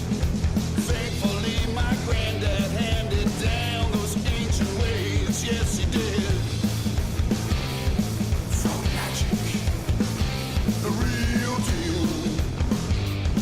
From magic, hot off the grill. Woo! Go Wrangler! Shut 'em down! Go Wrangler! Shut 'em down! License abounded, let's get our business kind of satisfied. Go Wrangler! I sneak up to the coop and see them chewing on the bones, spitting backwards, laughing at mobile phones. Yes, they were. Frothing at the mouth like rabid beasts. Diabolical to say the least. At the sight of me, they bear their flashing yellow plows. Bits of old Portchester wine falling from their mouths. Yes, they were. Hackles rose, air grew chill. Fog magic, hot off the grill. Woo! Go Wrangler! Shut 'em down! Go Wrangler! Shut 'em down! All right, now we're talking. See, we're picked back up again. We kind of dipped there with a good fire, but we're right back to where we need to be with Ghoul Wrangler. That's a smoking tune right there with a nifty beat. It's got that rockabilly feel to it. It's everything we love about Clutch. Jesse Starcher. Oh my goodness, this is, I think, top 5 for me off this album. I really love this song just because, number one, you heard how it sounds. Okay, I don't have to justify anything else other than what you just listened to. However, nobody with a good car needs to be justified. all right then. I'm sure you're referencing something I don't get. Yet again, Oh, for take fuck's a drink. sake! That's Jesus built my hot rod. We've been over this. Oh, we have, haven't we? We have. I think we have a metal. How many times have we talked about that and I've just completely wiped it from my memory? Don't we have a Metal Hammer of Doom extra you've never posted for Jesus built my hot rod? Keep that vault locked over there. All right. Hey, we have like 20 recordings. Jesse's just standing in front of it. It's be precious. I never release anything. November rain. November go fuck yourself. Someone left a cake out in the rain. You ain't going to see it, though, and you're not going to get to hear our Out commentary. in the rain. Someone left my cat out in the rain. Meow. I saved the kitties from the rain. Yes, you do. Oh, we're With back to- ham, nonetheless. We're back to this again. Ghoul Wrangler, ladies and gentlemen, is a song about a guy finding lawyers on his farm and killing them. Okay? This is a great song. Oh, my gosh. So, I mean, I remember listening to this and going, oh, man, I kind of dig the sound of this, and then actually digging in, once again, to the lyrical content and just listen to what he's talking about. Oh, man, the greatest moment of this song is when he says, we've got different laws down here on the farm. And I'm like, fuck yes, man. This is some good stuff. I like the hot off the grill. I like the way he says that. Yeah, and as a matter of fact, Hot Off the Grill was an unreleased Clutch song. I don't think that was something that found its way onto, you know how they did like a bunch of B-sides there. Hot Off the Grill was like a live song I remember finding off of the internet, and it's actually an interesting song. But when I heard him yell that, this first thing I thought of was Hot Off the Grill by Clutch. And just real quick before I turn it over to Coop, Elephant Riders had 3 hidden tracks. '05, Gifted and Talented, which I like that one. I think that was the one my CD had. And then David Rose. And David Rose is the one that is on Spotify. So you cannot hear Gifted and Talented or '05 on Spotify, unfortunately. So you can find them somewhere. I don't know, YouTube. Yeah. I must call them Clutch again. You're gonna keep doing that, aren't you? Hey, Clutch! Shit, fucking much. Robert Cooper, Ghoul Wrangler. Yeah. Yeah, I do. Sorry, one of my cats wanted out. Now he wants back in. Fucking cat. You tell that cat to suck it. Oh, yeah, he's getting. That's why. God damn it! Damn! Fuck in there, you fucking cat. Welcome to Kitty Time with Robert asshole. Cooper. Fucking assholes. Anywho, yeah, the song's fucking groovy and I dig it. All right. This next one is called HB is in... I don't know who HB is. Control. I'll tell you when we get done with this song.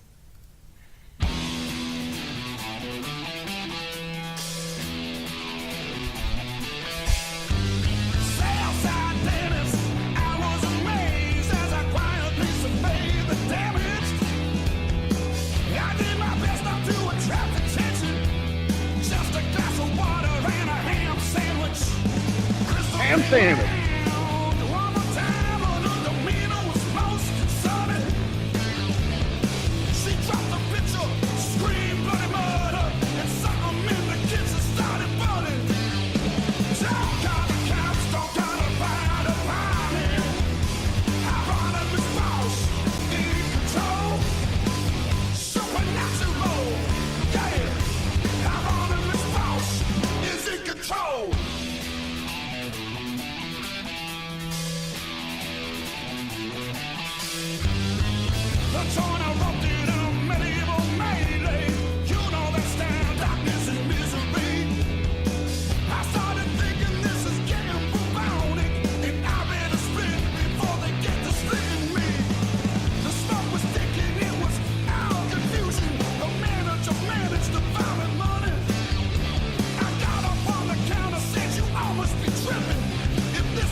All right.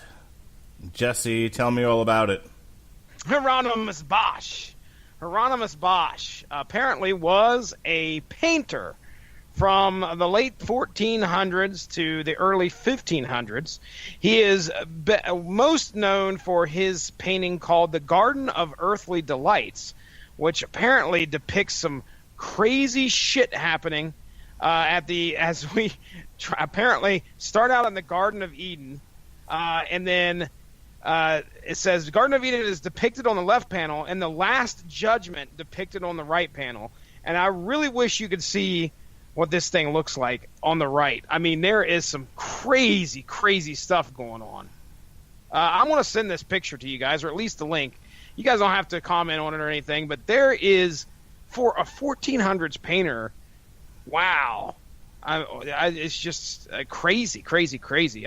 That looks like a rat with a leg nose, and that guy has twigs for hands and a glass butt. Stay away from drugs. There's two beers with a surfboard coming out of them. Is there a collage of mutilated vaginas? No. Are we? What is that? Hold on. That is that is Carcass, right? Carcass. Is there No, a... I was actually wondering what those album covers were. I couldn't quite tell. I could tell there's some major Frostbite. Is there a cross in a jar of urine?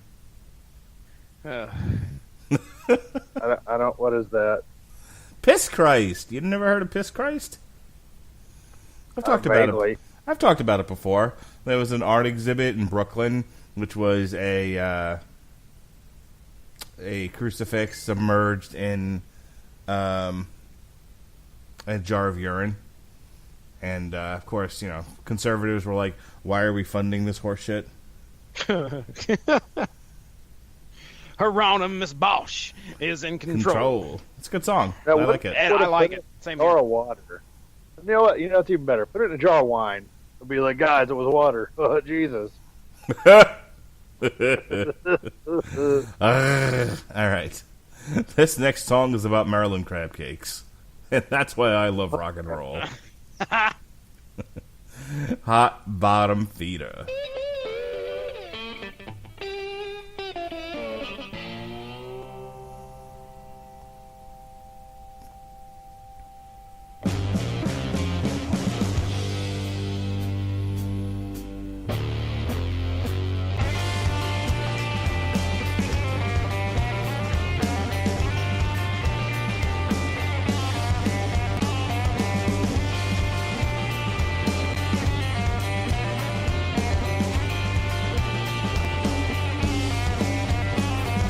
Never mind that stuff they sell from Vietnam. Get it from the Chesapeake, but never from the can. Follow my directions, it's an easy recipe. Strictly by the pound, adjust accordingly. 100 million years old, transcendent creature. No bones about it. Hot bottom feeder.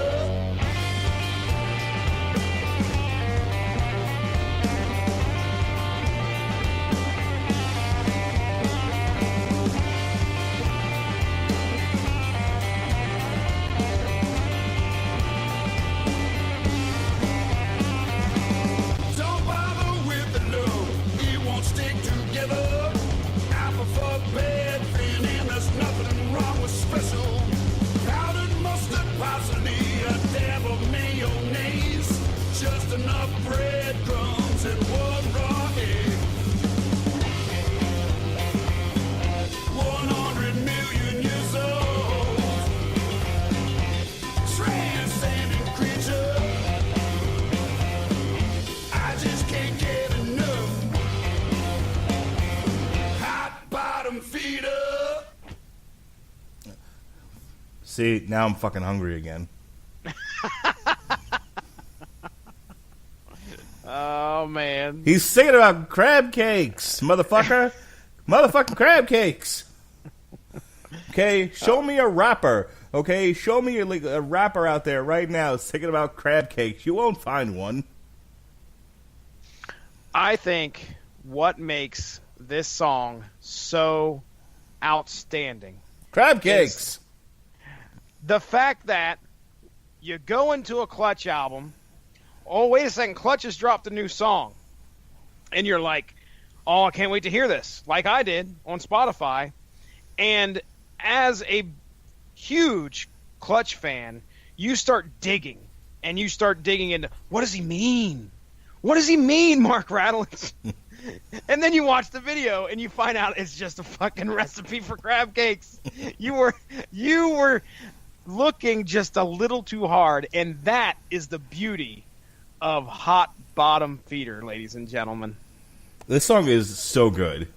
First of all, I love the twang in it. I love that that old school bluesy twang. But even better, it is again just he's just simply singing about the love of crab cakes. It's so good. I dig it. I've never had a crab cake, I don't think. I've had crab, You but I have don't think not I've had, lived. I don't. I'm okay, Mark Radulich, sitting here at my house and being a You never had homebody. a crab cake? Never had a crab cake. I think I've had a crab at one point. What the fuck? Pardon me, Mr. Sophistications. I know, Mister never had sex, right? I wouldn't make that joke, but I would. You're a son of a bitch and a motherfucker. I am, and I'm not. These two things, not at once. All right. What do you think? What do you think of hot bottom feeder here, Coop? I feel like I need to take you like out and like get you crab cakes, put you on a cruise, you just need to do things. I want a song about macaroni and cheese, specifically Kraft. You know what? You know who would write that fucking song? You know who would write the mac and cheese song? You know, honestly, you know what you need? Clutch needs to write a song about molesting other people's junk. That's what you need. I really hope you were going there with that, not somewhere else. You've done Coop proud. That's right. You know, this is a good Metal Hammer of Doom, like a little molestation. He's giving me a hard time, Coop, because I like yard sales. I'm sure he is. No. No. Well, I mean, yeah, that's how it all starts. No. Especially with Mark Radulich. I mean, right. Pretty much. Right hole, First wrong attitude. Trying to get you on a cruise, and then he's just hitting you with the old Dutch oven. Oh, no. Now I see where things are going here. Don't ever hit the lottery, Mark Radulich. Hot bottom feeder. No. It's got a whole new meaning to it now. Get me off this podcast. Bottom feeder. How have you never had crab cakes? Really? Are you just like not a seafood eater? You just not like crab? I've never went out and sought crab cakes. I just never had the chance to go and, hey, listen, I'm the guy that, like, I'm probably one of the most boring guys you'll ever meet. You know, I go to McDonald's, I get the same thing. All right? I go to... disappointment? It's a big old... yeah, number 5 with a side of disappointment, please. So are you and your wife, like, going to go out to dinner anytime soon? Like, is there going to be an opportunity for you to go out and try crab cakes? Because I feel like this needs to happen now. I can't say that there will be anytime soon, no. But if it happens, ladies and gentlemen, I will let this know. And Mark Radulich, I will send you a message. Eating crab cakes. I had crab cakes. I had crab cakes. I have no idea what the fuck you're on about. Love, Jesse. You know what it is? Like, every time, like, my wife's not a huge seafood eater, believe it or not, but, like, whenever she's at a seafood restaurant, she always orders crab cakes. Like the one staple thing that she orders. Crab cakes. God damn, I love. You know what's even better than fucking crab cakes? What's better than crab cakes? Cake burger. It's all right. I fucking love crab cake burgers. You ever have a salmon burger? No. Yeah, they take salmon, they mash it up into a patty, throw it on the grill, put between 2 pieces of bread, some pickles. Hey, you guys ever have Captain D's? Shut the fuck up. Long John Silver's? Cap, I know where you're going. I've been there. Captain D's nuts. No. A legit place down here in Marietta called Captain D's. I think it's a big franchise, as far as I know. Can you get Long John Silver's? Can you get crab cakes? No, I'm just trying to make a point that's the extent of my seafood expertise. Oh God! You know what's really great? Crab stuffed salmon. I'm gonna pitch this as an idea for like a travel channel, we're gonna call the show "Just You Don't Know Shit," and I'm gonna just take it, and I'm just to take them around the world, just like Jesse Starcher and not McDonald's. It's going to be like an idiot abroad, except all 3 of us are Carl Pilkington. just need to. I've never met a person who's never had a crab cake before. Well, welcome to it. 40 years old. Yeah, it's a trend. It's a trend. Apparently, I've stuck to. So, but you do know your junk. That's for certain. You definitely. Oh yeah. I'll fondle it all day long, Mark Radulich. Motherfucker. Jesse, how was your podcast tonight? More gay jokes about me going to yard sales. And apparently I'm some kind of an asshole because I've never had a crab cake. Your show is weird, Jesse. Yeah, you know how you talk about podcasts all the time at your place of employment? I do not. I never say anything about podcasts that I'm on. I go in there and I'm like, ashamed. I'm ashamed, Mark Radlitz. I'm ashamed. You like go to work and like, hey Jesse, I heard your podcast tonight. You turn around and be like, I'm not Jesse. You're like wearing a mustache and a top hat. Who is this Jesse you speak of? I hear there's somebody besmirching my good name. All right, let's move on. This next song is called Paper and Strife. Reptilian oil, Papa said to kill. 150 pesos ain't enough to pay these bills. Liberate the Spanish prisoner. The clock's ticking and the time goes near. If you want, maybe your neighbor will. Regional salesman of the year.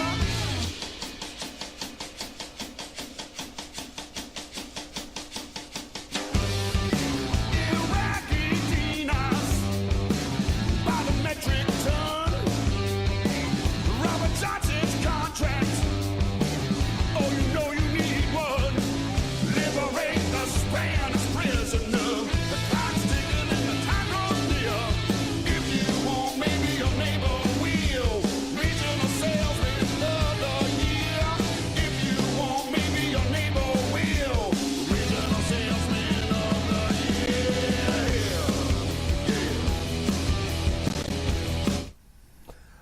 Alrighty. All right, give it to me, Daddy. What'd you think of that one? Did you cue me up again? What I just said was give it to me, Daddy. Oh, that was it? Which, Yes. I mean, technically, that could have been summoning me. You don't know. Yeah, I was going to say, I don't want to step on anybody's toes. Look, Wanna if give I it- say give it right to Mark Radlitz. All right, if I cue up commentary by just saying give it to me, Daddy, somebody talk. Oh, gotcha. Coop? All right. I love it when they call me daddy.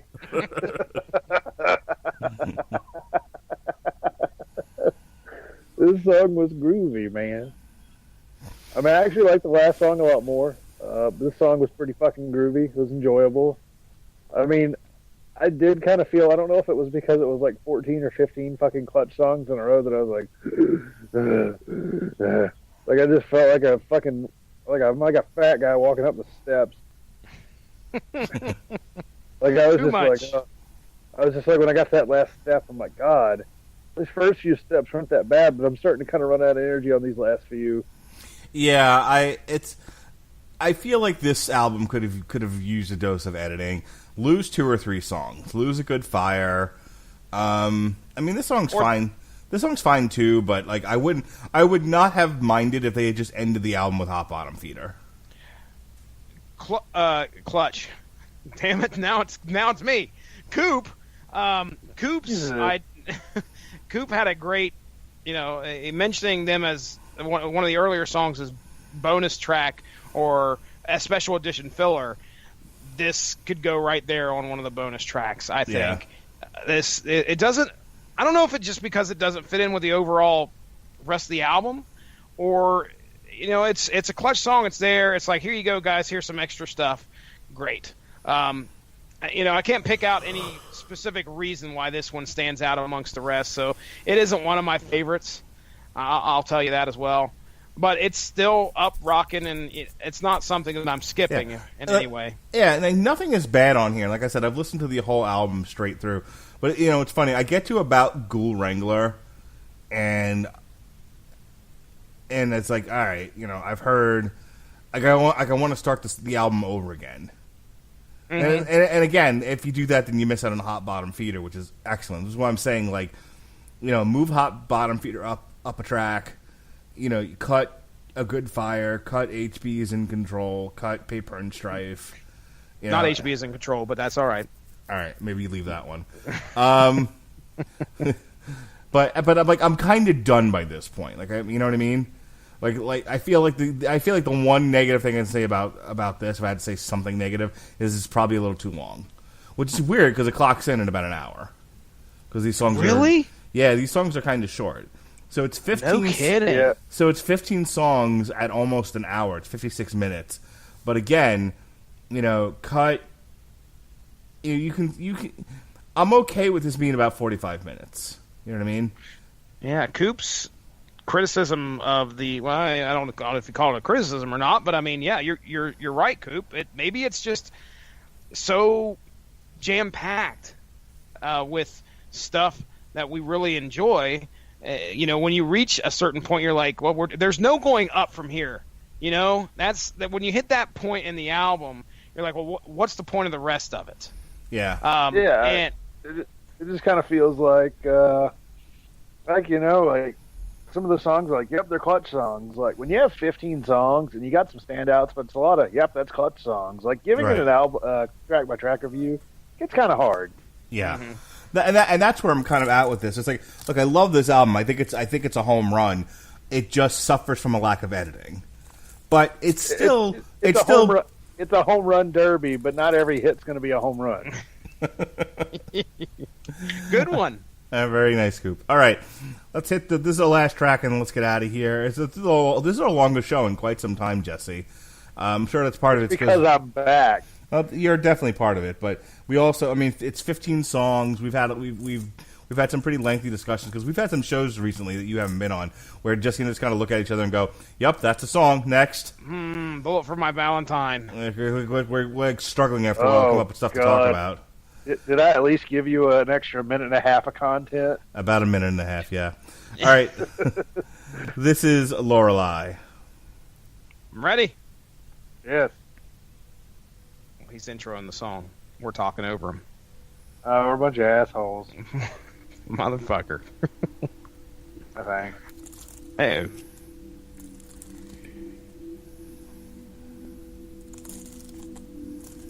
Here it is.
All right. Overall impressions of the album, I'm going to go with an A. I can't give it an A+. I don't know. Have I given anything an A+ this year? Yes. What did I give an A+ to? You gave D. Snyder's For the Love of Metal an A+. You gave Ghost's Prequel an A+. And I think that's it so far. All right. I'm going to stick with this then. I'm going to, I'll stick to it because I really thought like Ghost, like every track was solid, and we just got finished saying there's a couple that could have been cut from this. So there's the difference between the A plus and the A for me. Solid A from Clutch. I really love this album. A lot of great elements to it. The weakest thing about it is that there's a couple of just standard Clutch sounding songs on here, which is not a bad thing. It's just a thing. Yeah, it kind of reminds me, like, like albums from the 60s and 70s that have, like, your obvious radio hits padded by songs. Like, just standard, this is the band doing this thing, songs. Mm-hmm. I do want to just real quick touch on that last song, which I had no idea what the hell it was about. I thought it was about a girl, which it may have been. I've heard of ladies. The story of a girl. ladies by the name of Lorelei. But then when I Sorry. when I jumped into the lyrics, I noticed something strange. He calls her what I thought he was calling her was a sweet moon kisser, and that's not the case. He's actually, according to He's calling her a fister. He's a sweet ass fister. He's called. What's the difference between that and a sour ass fister? Is he just like, oh God, this is the fucking worst. I told you to fucking wipe. Like a real dumpy cottage cheese ass. Jesse's like, I had a point once upon a time. Cottage cheese on the inside or the outside? Oh no! Mark on. Uh-oh. You got the gag. Oh no! So anyway, Lorelei. According to you assholes. Hey, we're talking enough about them. According to the lyrics site I am on, which I hesitate to name, which is As Lyrics. Yeah, let's get back to that discussion again. As Lyrics says that he's actually saying sweet moon cusser. I was like, what the hell is a moon cusser? Well, ladies and gentlemen, a moon cusser, according to the Wiktionary, says that a moon cusser is a land-based pirate who on dark nights along dangerous coasts would demolish any legitimate lighthouses or beacons, erect a decoy signal fire in a different, deliberately misleading location, and then after having caused a shipwreck, subdue any survivors and plunder the wreckage for valuables. Now, listen to this. Guess what a Lorelei is? A Lorelei is a steep slate of rock on the right bank of the river. Not the left bank. Nope, not the left. It's on the right bank. So yes. Actually, no. I'm sorry. That's an actual. Lorelei is the actual name because it says the right bank of the river Rhine in the Rhine Gorge. So apparently, it is called. That is a large mountainous. It says 132 meters, 433 feet high. It is in Germany. Lorelei is German. It's in Germany in St. Gorshausen, Germany. So there we go. Du hast me. Du hast mich. Du hast mich gefragt. Du hast mich gefragt. Bist du this? Lorelei.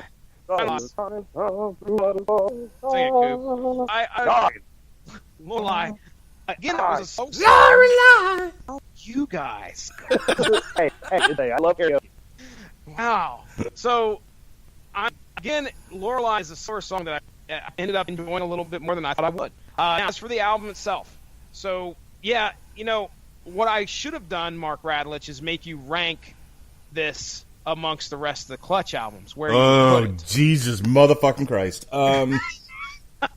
But the thing is that we've only had less than a week to really let this. No, I can do this. Fuck off. All right, ready? Ready. Okay. Number one is From Beale Street to Oblivion.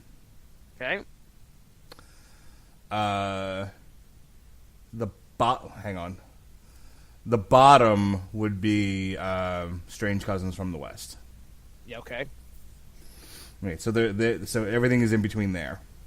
Gotcha. All right. Hang on. List of Clutch albums. I want to make sure are you keeping track now? Yeah. Okay. He's got a spreadsheet for his spreadsheet. I'm sure. Yes. Sheet 2. Here we go. Clutch albums. Holy sheet. Only sheet 3. All right, so after Bill Street, from Bill Street to Oblivion, I would say Blast Tyrant. Good choice. Then I would say Self-Titled. Okay. Going back to the bottom, I would say Pure Rock Fury is right before Strange Cousins. Is right before Strange Cousins, and then before that is Jam Room, and then before, Ugh. and then Right. and then before that, and then before that is Elephant Riders, and then before that is Transnational. Going back to the top, what I say? So it's Beale Street, then Blast Tyrant, Yep, and then self-titled. then Self-Titled, then Robot Hive Exodus, then Psychic Warfare, then Earthwalker. Okay. What do you think about that? That's a good list. You haven't put this one in there yet. Okay. Yeah, you gotta put. Just above Earthwalker. Okay, so it's not as good as Psychic Warfare, but better than Earthrocker.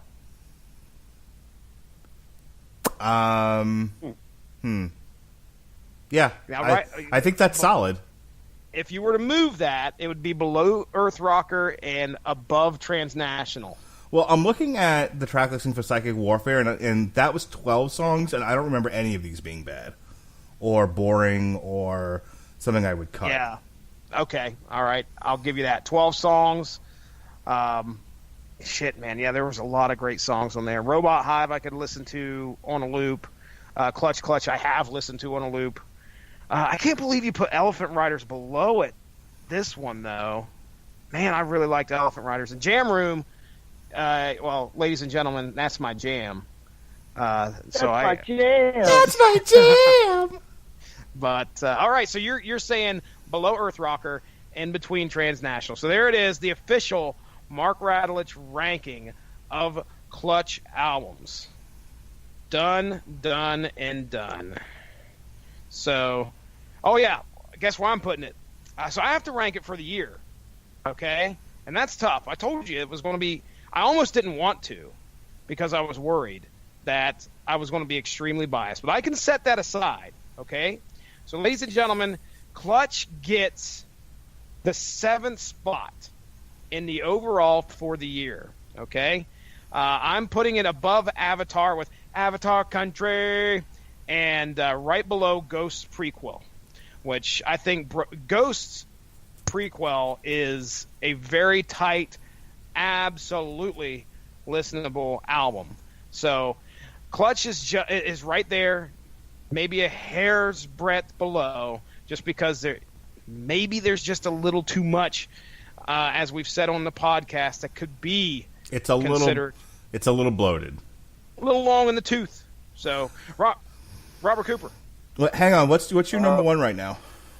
number 1, Dee Snider's For the Love of Metal. Okay. So Lorelei brings back haunted memories because of Pokemon. Lorelei is the first member of the Elite Four and has Ice-type Pokemon. And here's the thing. Fire-type Pokemon beat Ice-type Pokemon.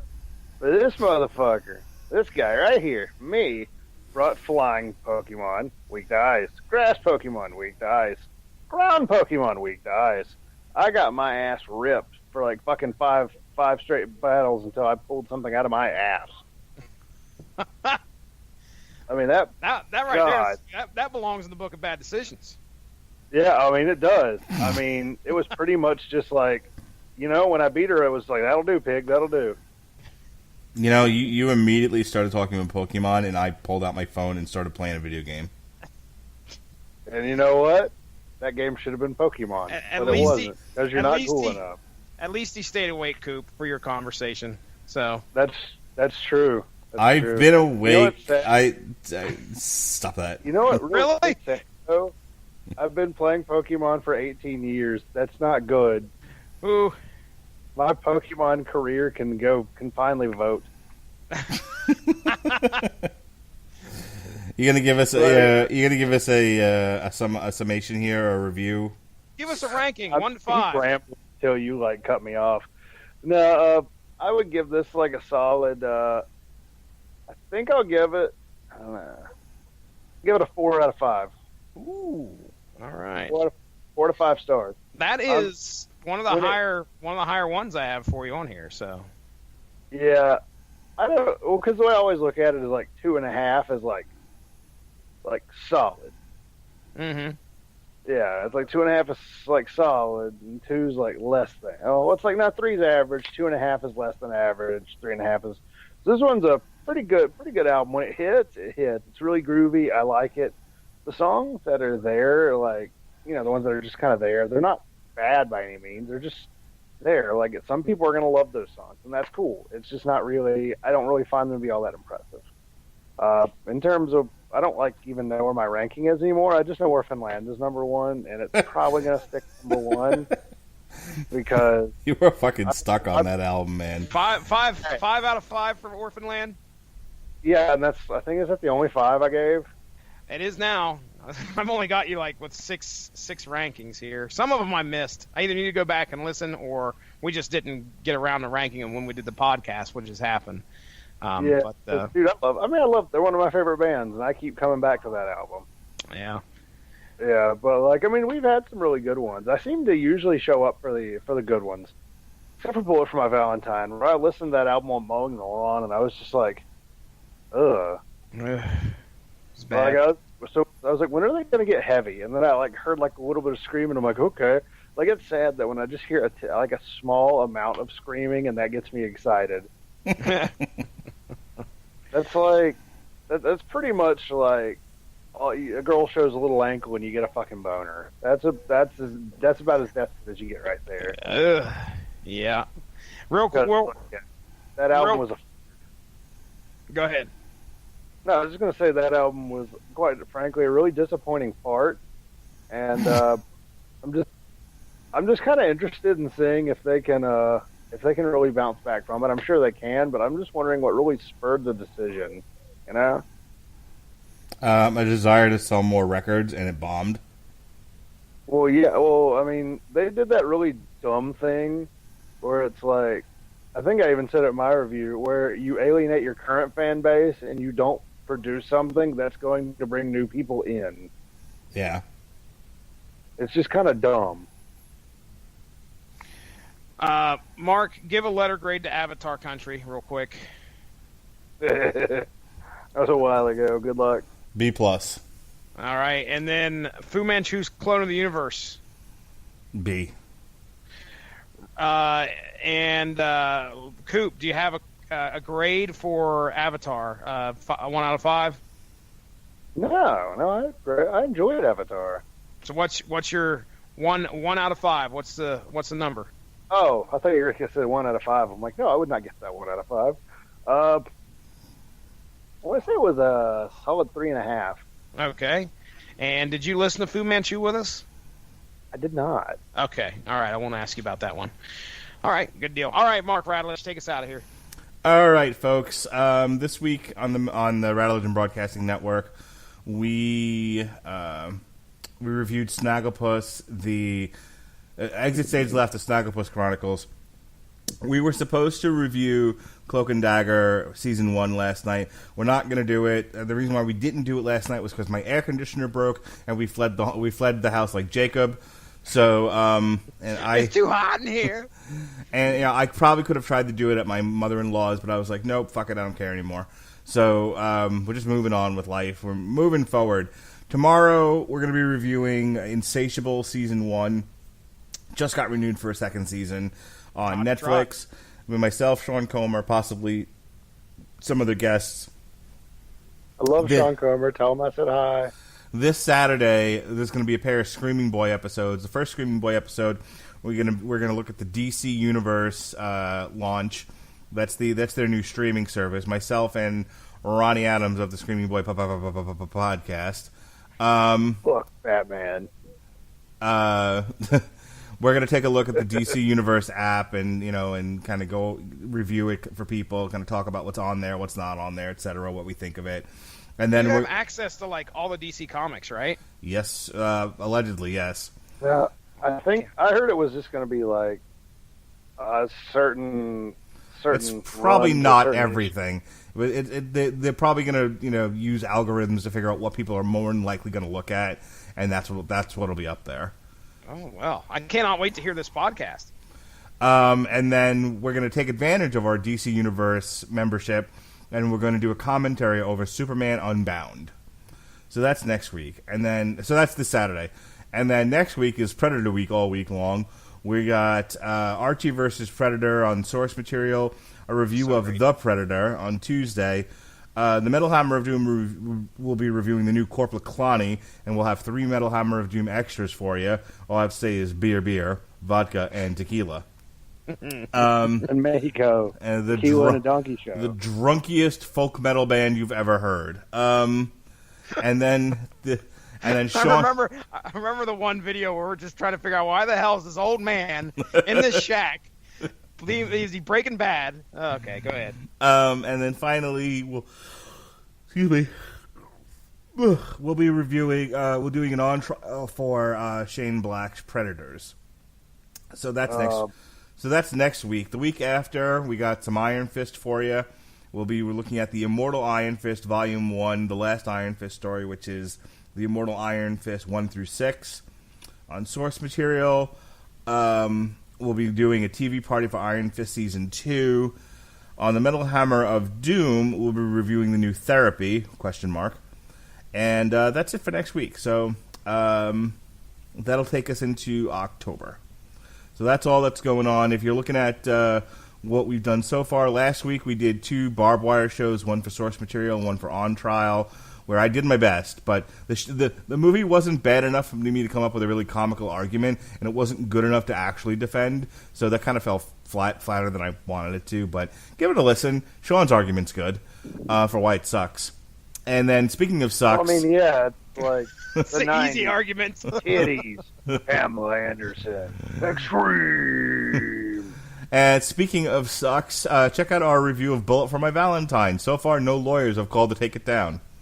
And then starting off the month of September, Jesse and I did a pair of Legion shows. We shat all over the Legion comic, and then we sat confused and bemused while reviewing Season 2 of Legion. So that's all that's all the news that's fit to print here on the Rattlegion Broadcasting Network. Go ahead, Coop. Did do your that plugs. show go downhill? Because I remember hearing great shit about it. No, Legion, it was just a very confusing show at times. It's no Krypton. It's visually stunning, but was Krypton good? It wasn't horrible. Yeah, I didn't mind it. It was okay. It has. Okay. I mean, the ending to season 2 is kind of the ending setting up season 2 is kind of silly. There's some good spots in Krypton, I think. It's really hard to keep up with this shit. I wanted Dude, to keep you're up telling with Black me. Lightning, Not for nothing. and I really enjoyed Black Lightning, and I fell off of Black Lightning, and now I'm like, oh fuck, season 2's here. Oh well, fuck me. Yeah, and fucking, and then you have Luke Cage, that I have not even started that second season, along with Iron Fist just dropped. Season 47 of Arrow. Oh, jeez. Not for nothing, guys, but I ran my calendar for 2019 for just Tuesday shows. I don't have enough days. I don't have enough Tuesdays in the year to cover all the comic book shows and movies. I went through right now, just leaving the calendar the way it is, how many open Tuesdays I have. I have 3 open Tuesdays and 2 that I have something I could cancel if I really wanted to. And the list of shows that I don't have scheduled is 20 shows deep. And then if you just want to throw random bullshit in there, you can't even do that. Well, I mean, this Thursday, it would be an example of random bullshit. It was Insatiable apparently pissed people off for no good reason. This seems like a fun show to watch and talk about. Same thing with Disenchantment. Disenchantment wasn't originally on the schedule or on a regularly scheduled day, but we we shoved it in there, whether she liked it or not, and and we got it done. So that's a rape joke, ladies and gentlemen. Anywho, But yeah, that's You just stuck it in there, didn't you? That's what's going to end up happening is that I'll have like stuff pretty much planned out, and then for this extra stuff, if people want to continue to talk about it, I'll have to shove it in. Like, here's the problem: I don't want to work every Thursday, so there's always Thursdays that are open to do things. I just don't want to plan every Thursday because I get tired. Marky gets tired after a while. Getting too old for this shit. Let Marky go to sleep on Thursdays. Sleep. Jesse needs a crab cake and Mark needs sleep. Wow. This is ending strangely. Yeah, it's because Robert Cooper brings the strange. Would you please do your plug, sir? There's W2Mnet.com, Sean Garmer's site. He's my buddy. I like him. We share content. That's just scraping the bottom. Like Kevin, just like I've seen, he's just stripped all the cast and brought new people. So why plug it? It's not even the same show I was on. I mean, damn, dumpster fires. Let's see, was there anything else? The Since I Happy Go Fun Time podcast. Like I caught up on Kamen Rider. That was me watching 20 episodes in like a week, which is a record for me. And go rescue a cat. There you go. That's what I'll plug this week. And internet dating where you can find like 5 foot tall Filipina girls with blue hair. There you go. Hey, I'm yeah, it's fun. We'll see where this one goes. It's the worst thing that could happen. Well, it's the worst thing I could do. Currently watching All In on New Japan World, so that's fun. That was the Young Bucks and Kenny Omega is like pretty much their own independent wrestling pay-per-view. We reviewed All In here on the Rad Religion Broadcast Network, myself and Pat Mullen. Oh, did y'all like it? Like some of it not so much. Mark Radulich was really loved the fact that one girl got over that dude in the Battle Royal. Yeah, he loved it. I was pissed. Hey, that ass. Well, like, that's all I'll say. That ass. And you know what? Like, I bet you her stock went up like a fucking ton. And you know what? Brian Cage's stock didn't really go down. So I think everybody won in that situation. If his stock didn't go down, I'm fucking surprised, considering considering a goth girl that worked at Hot Topic fucking beat him. Hot Topic woman. That is one of my favorite demographics. Fucking goth girls at Hot Topic. Okay. Jesse, for the love of God, take us out of here. Oh, my goodness, ladies and gentlemen, go give that Radulich in Broadcasting Network Facebook page a like to stay up on top of all the great podcasts that we have to offer. They usually end up there. When we get them done here, we post them there so you won't miss a beat. Either way, hey, just take that out of the equation. Subscribe to the podcast on all sorts of great podcast platforms. We're on Spreaker. That's where we call our home. We're on Stitcher, iTunes, TuneIn Radio, Blog Talk. Blog Talk what? Fuck you, Blog Talk. That's right, damn it. No, Blog Talk would have cut us off on that. Yeah, well, I mentioned the library like last hour, and our podcast would have ended back then. So let's go. We're also on Spotify. That's right. Spotify is our new platform that we have been invading. And, hey, everybody listens to Spotify, right? Well, guess what? You can subscribe to podcasts through there as well. Just go in there, type in RADULICH. Like, subscribe, do all that great stuff. I'm ready to get the hell out of here. It has been fun discussing the new Clutch album. Holy shit. I don't want to wait another 3 years. But, damn, we're probably going to have to. That's all right. We got her done tonight. Mark Radulich, take us home. And just remember, Jesse's fucking tired of y'all toilet paper in his house. So instead, bring him some crab cakes. That's what I'm trying to tell you. Yeah, crab cake his house. Don't step foot on my fucking property. Okay? on your property. I will fucking go Fuzzy Lumpkins all up on your ass. All right, folks. We're Fuzzy Lumpkins, and for the returning prodigal son. Fuzzy Lumpkins? This has been the Metal Hammer of Doom. Be well, be safe, and behave.